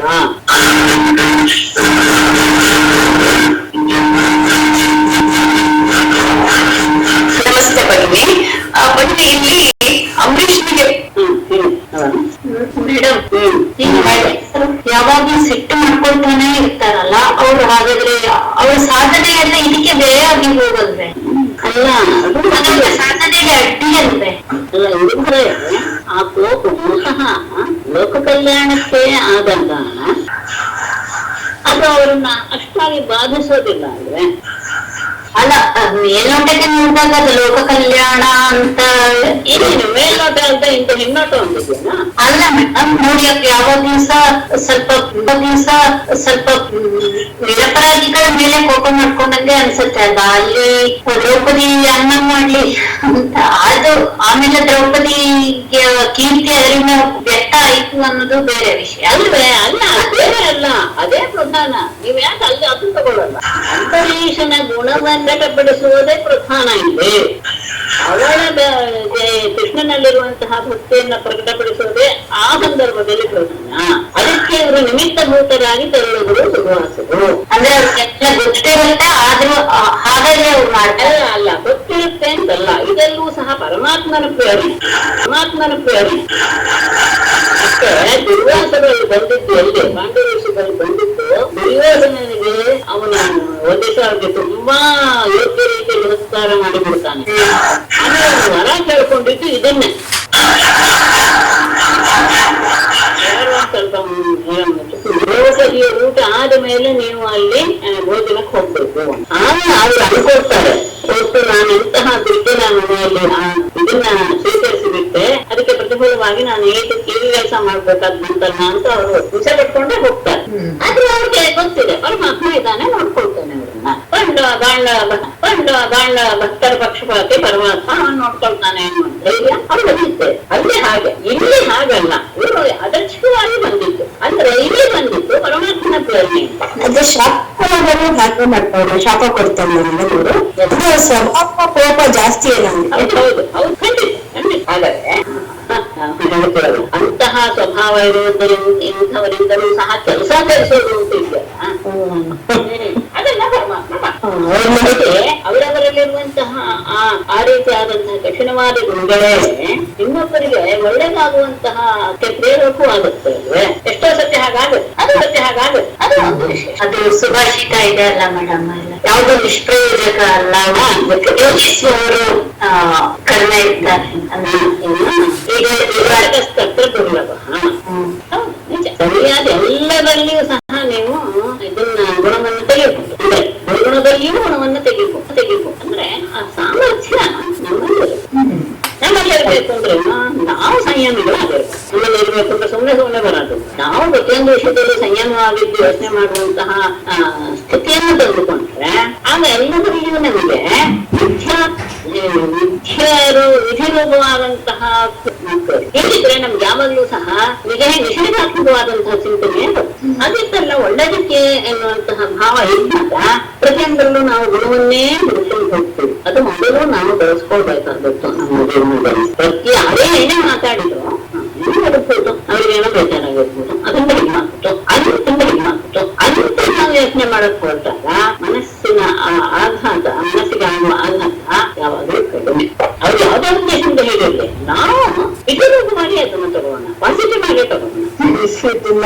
ರಾಮಾಯಣದಲ್ಲಿ ಲಕ್ಷ್ಮಣನಿಗೆ ರಾಮ ಹೇಳ್ತಾನಲ್ಲ, ಮಿಸ್ ಕೈಕೇಯಿ ಆತರ ಮಾತಾಡಿದಾಗ ತಾಯಿದು ಗುಣ ಆತರ ಇಲ್ಲ ಅಂತ ಈ ಪ್ರಸಂಗ ರಾಮ ಹೇಳ್ತಾನಲ್ಲ ಮಿಸ್ ಲಕ್ಷ್ಮಣನ್.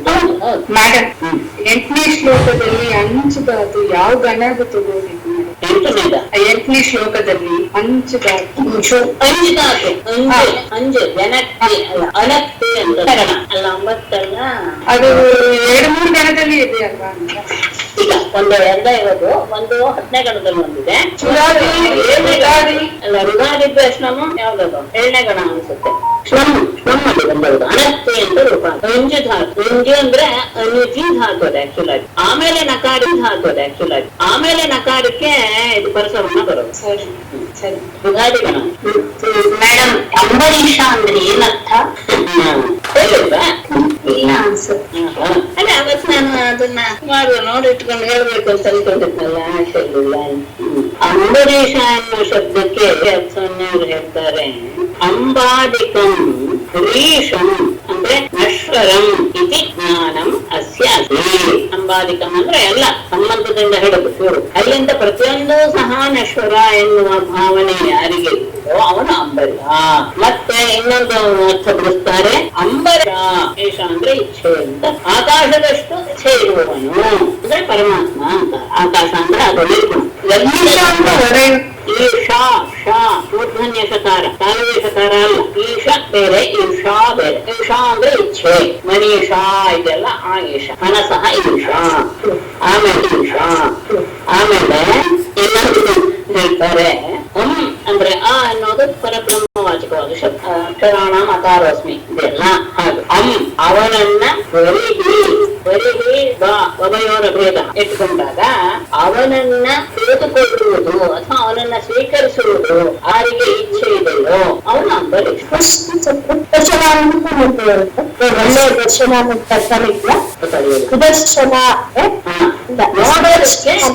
ನೋಡೋದಕ್ಕೆ ನೋಡಿದ್ರೆ ಆನಂದವನ್ನು ಉಂಟು ಮಾಡುವಂಥದ್ದು, ಮನಸ್ಸಿಗೆ ಆಹ್ಲಾದವನ್ನು ಉಂಟು ಮಾಡುವಂಥದ್ದು ಸುದರ್ಶನ. ಭಗವಂತನ ಏನು ಹೇಳ್ತಾರಲ್ಲ ಅರ್ಥನೇ ಒಂದು ಅರ್ಥಕ್ಯ. ಭಗವಂತನ ಮೂಲ ಲೋಕವನ್ನ ತೋರಿಸುವಂಥದ್ದು ಅಂತ ಏನು ಒಂದು ರೂಪವನ್ನ ತೋರಿಸುವಂಥದ್ದು ಅಂತ ಹೇಳುವಂಥದ್ದು ನೋಡೋದಕ್ಕೆ ಸುಂದರವಾಗಿರೋದನ್ನ ಸುದರ್ಶನ ಅಂತ ಹೇಳ್ತಾರೆ ಅಷ್ಟೇ. ಈಶ್ವರ ತ್ರಯವರ್ಜಿತ ಅಂದ್ರೆ ಏನು? ಅಂದ್ರೆ ಏನು? ಅದು ಏಷಣ ತ್ರಯವರ್ಜಿತ. ಏಷಣ ಇಚ್ಛೆ. ಏಷಣ ಅಂದ್ರೆ ಇಚ್ಛೆಗೆ ಏಷಣ ಅಂತ ಹೇಳ್ತಾರೆ. ಇಚ್ಛೆಯೇ ಏಷಣ ಅಂತ ಬಯಸುವುದು ಅಂತ.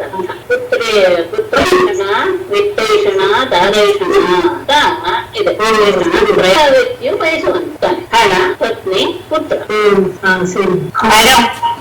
ಇವತ್ತು ದ್ವಾದಶಿ ದಿವಸವೇ ಅಂಬರೀಷ ಪುಣ್ಯಕಥೆ ಉಪಕ್ರಮಣ ಆಯ್ತು. ದ್ವಾದಶಿ ವ್ರತ ಮಾಡಿದ್ರಿಂದ ದ್ವಾದಶಿ ದಿವಸ ನಾವು ಹೇಳಿ ಮುಗಿಸಿದ್ವಿ. ನಮ್ದು ಹಾಗಾದ್ರೆ ಪರಮ ಪುಣ್ಯ ಪ್ರಾಪ್ತಿ. ಇಲ್ಲಿ ಅಂಬರೀಷನ್ಗೆ ಮೊದಲೇ ಗೊತ್ತಿಲ್ಲ ಮಾಡಿದ್ರೆ ಮಾತ್ರ ಅಲ್ವಾ ಮೇಡಮ್? ಅದು ಬೇಡ, ಆ ವಿಷಯಕ್ಕೆ ತಗೊಳ್ಳೋದೇ ಬೇಡ. ಯಾರ್ಯಾರು ಯಾವ ರೀತಿಯಾಗಲಿ ವ್ರತ ಅನ್ನೋದನ್ನ ಸ್ವೀಕಾರ ಮಾಡೋ ಅದ್ರ ಮೇಲೆ ಡಿಪೆಂಡ್ ಗೊತ್ತಾಯ್ತಾ? ಯಾವಾಗಲೂ ಅಷ್ಟೇ. ಆ ದ್ವಾದಶಿ ವ್ರತವನ್ನ 1 ವರ್ಷ ಮಾತ್ರ ಅವನು ಮಾಡಿದ್ದ ಮಕ್ಕಳು, 6 ವರ್ಷ ಮಾತ್ರ ಅವನು ಮಾಡಿದ್ದ ಮಕ್ಕಳು. ಆ 1 ವರ್ಷವನ್ನ ಮಾಡುವಾಗ ಕೊನೆಯಲ್ಲಿ 3 ದಿವಸದ ಉಪವಾಸದಲ್ಲಿ ಮುಗಿಸಿದ ಅಂತ ಇದೆ. ಅಂದ್ರೆ ಏಕಾದಶಿ ದಿವಸ ಉಪವಾಸ ಮಾಡಿ ದ್ವಾದಶಿ ದಿವಸ ಪಾಲನೆ ಮಾಡಿ ಮುಗಿಸೋದು. ದಶಮಿಯಿಂದಲೇ ಶುರುವಾಗುತ್ತೆ ಉಪವಾಸ. ದಶಮಿ ರಾತ್ರಿ, ದಶಮಿ 9, ಏಕಾದಶಿ 2 ಹೊತ್ತೂ ಉಪವಾಸ. ದಶಮಿನೂ ಅಷ್ಟೇ, ಅದ್ರ ಮಾತ್ರ ಊಟ, ರಾತ್ರಿ ಊಟ ಇಲ್ಲ. ಇದು ವ್ರತವನ್ನು ಮಾಡುವಂತಹ ಒಂದು ನಿಯಮ. ಅದು ಅವರು ದಶಮಿ ದಿನ ರಾತ್ರಿ ಊಟ ಮಾಡಬೇಕು, ಏಕಾದಶಿ ದಿನ ಏನಿಲ್ಲ, ಮತ್ತೆ ದ್ವಾದಶಿ ದಿನ 9. ಹೌದು, ದ್ವಾದಶಿ ದಶಮಿ 2 ದಿವಸ 9. ಅಂದ್ರೆ 9 ಅಂದ್ರೆ ಒಳ್ಳೆ ಇರೋದು ರೀತಿ ಹಾಗೆ ವ್ರತವನ್ನು ಮಾಡುವಂತಹ ರೀತಿ. ಏನೋ ಕೇಳ್ತಾ ಇದ್ರೆ ಹೇಳಿ. ಅಂಬರೀಷ್ನಿಗೆ ಮೊದಲೇ ಗೊತ್ತಿತ್ತ ಭಗವಂತ ತನ್ನ ರಕ್ಷಣೆಗೆ ಅಂತ ಸುದರ್ಶನ ಚಕ್ರವನ್ನ ಬಿಟ್ಟಿತ್ತು? ಹೌದು, ಗೊತ್ತಿರುತ್ತಲ್ವ. ಅಲ್ಲ, ಆವಾಗಲೇ ಅವನು ದುರ್ವಾಸ ಮುನಿಗಳನ್ನ ರಕ್ಷಣೆ ಮಾಡ್ಬೋದಿತ್ತಲ್ಲ, ಅದ್ರಿಂದವ ಅಂತ ಏನ್ ಹಾಗಂದ್ರೆ ಅಲ್ಲ ಅವನಿಗೆ. ಇಲ್ಲಿ 1 ನಿಮಿಷ, ನೀವ್ ಯಾಕೆ ಹೀಗೆ ಯೋಚನೆ ಮಾಡ್ತಾ ಇದ್ದೀರಾ? ನಾನು ವ್ರತ ಮಾಡ್ತೇನೆ, ವ್ರತ ಸಮಾಪ್ತಿ ಸಂದರ್ಭದಲ್ಲಿ ಅತಿಥಿಯಾಗಿ ದುರ್ವಾಸರು ಬರ್ತಾರೆ, ದುರ್ವಾಸರಿಂದ ಈ ರೀತಿಯಾಗಿ ನನ್ನನ್ನು ಕೊಡುವಂತಹ ಪ್ರಯತ್ನ ನಡೆಯುತ್ತೆ, ಅವರನ್ನ ಸುದರ್ಶನ ಚಕ್ರ ಅಡಿಸ್ಕೊಂಡು ಹೋಗುತ್ತೆ, ಇದೆಲ್ಲ ಅಂತ ಊಹಿಸಿರ್ತಾರೆ ಯಾರಾದ್ರೂ. ಅವಾಗ ಯೋಚನೆ ಮಾಡ್ಬೇಕಾಗಿತ್ತು ಅಂದ್ರೆ ಅವಾಗಲ್ಲ ಅವನಿಂದ ಸುದರ್ಶನ ಚಕ್ರ ದುರ್ವಾಸ ಮುನಿಗಳಿಗೆ ಮಾಡಿದ ತಕ್ಷಣ ಇದು ಎಲ್ಲವೂ ಸಹ ಊಹಿಸದೆ ನಡೆದಿರುವಂತಹ ವಿಷಯಗಳಲ್ವೇ? ಮೊದಲು ಎಲ್ಲ ಪ್ರೀ ಪ್ಲಾನ್ಡ್ ಅದಲ್ಲ ಅಂದ್ರೆ ಅದನ್ನ ತಡೆಯುವಂತಹಷ್ಟು ಸಮಯ ಇರ್ತಾ ಇದೆ. ಅವನು ಅಲ್ಲಿಂದ ತಕ್ಷಣ ಹೋಗಿದ್ದಕ್ಕೆ ಇದೆಲ್ಲವೂ ಸಹ ಕಣ್ಣು ರೆಪ್ಪೆ ಹಾಗೆ ಮುಚ್ಚುವಷ್ಟರಲ್ಲಿ ನಡೆದಿರುವಂತಹ ಕಾರ್ಯಗಳು.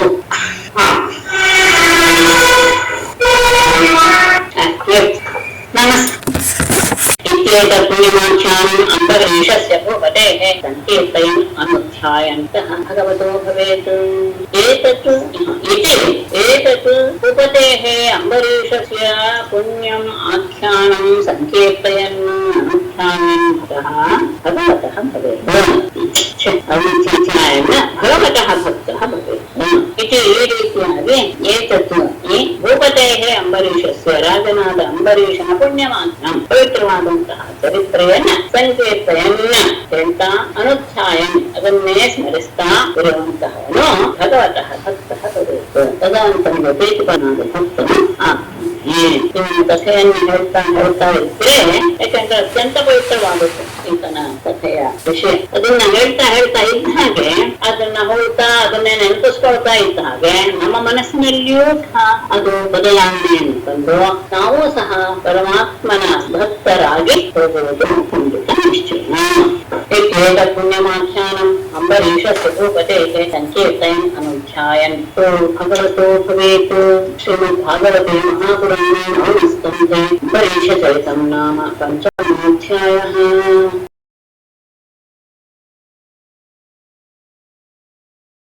श्रीशुभवाच विरोधः केतुमान् शम्भुः अंबरीषसुतास्त्रयः विरूपाकृषदश्वभूत तत्पुत्रस्तु प्रथीतरः.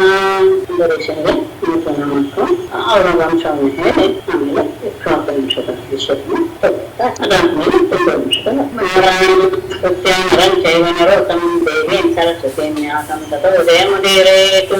ಸರ್ವೇ ಭವಂತು ಸುಖಿನಃ ಸರ್ವೇ ಸಂತು ನಿರಾಮಯಾಃ ಸರ್ವೇ ಭದ್ರಾಣಿ ಪಶ್ಯन्तು ಮಾ ಕಶ್ಚಿತ್ ದುಃಖ ಭವೇತ್.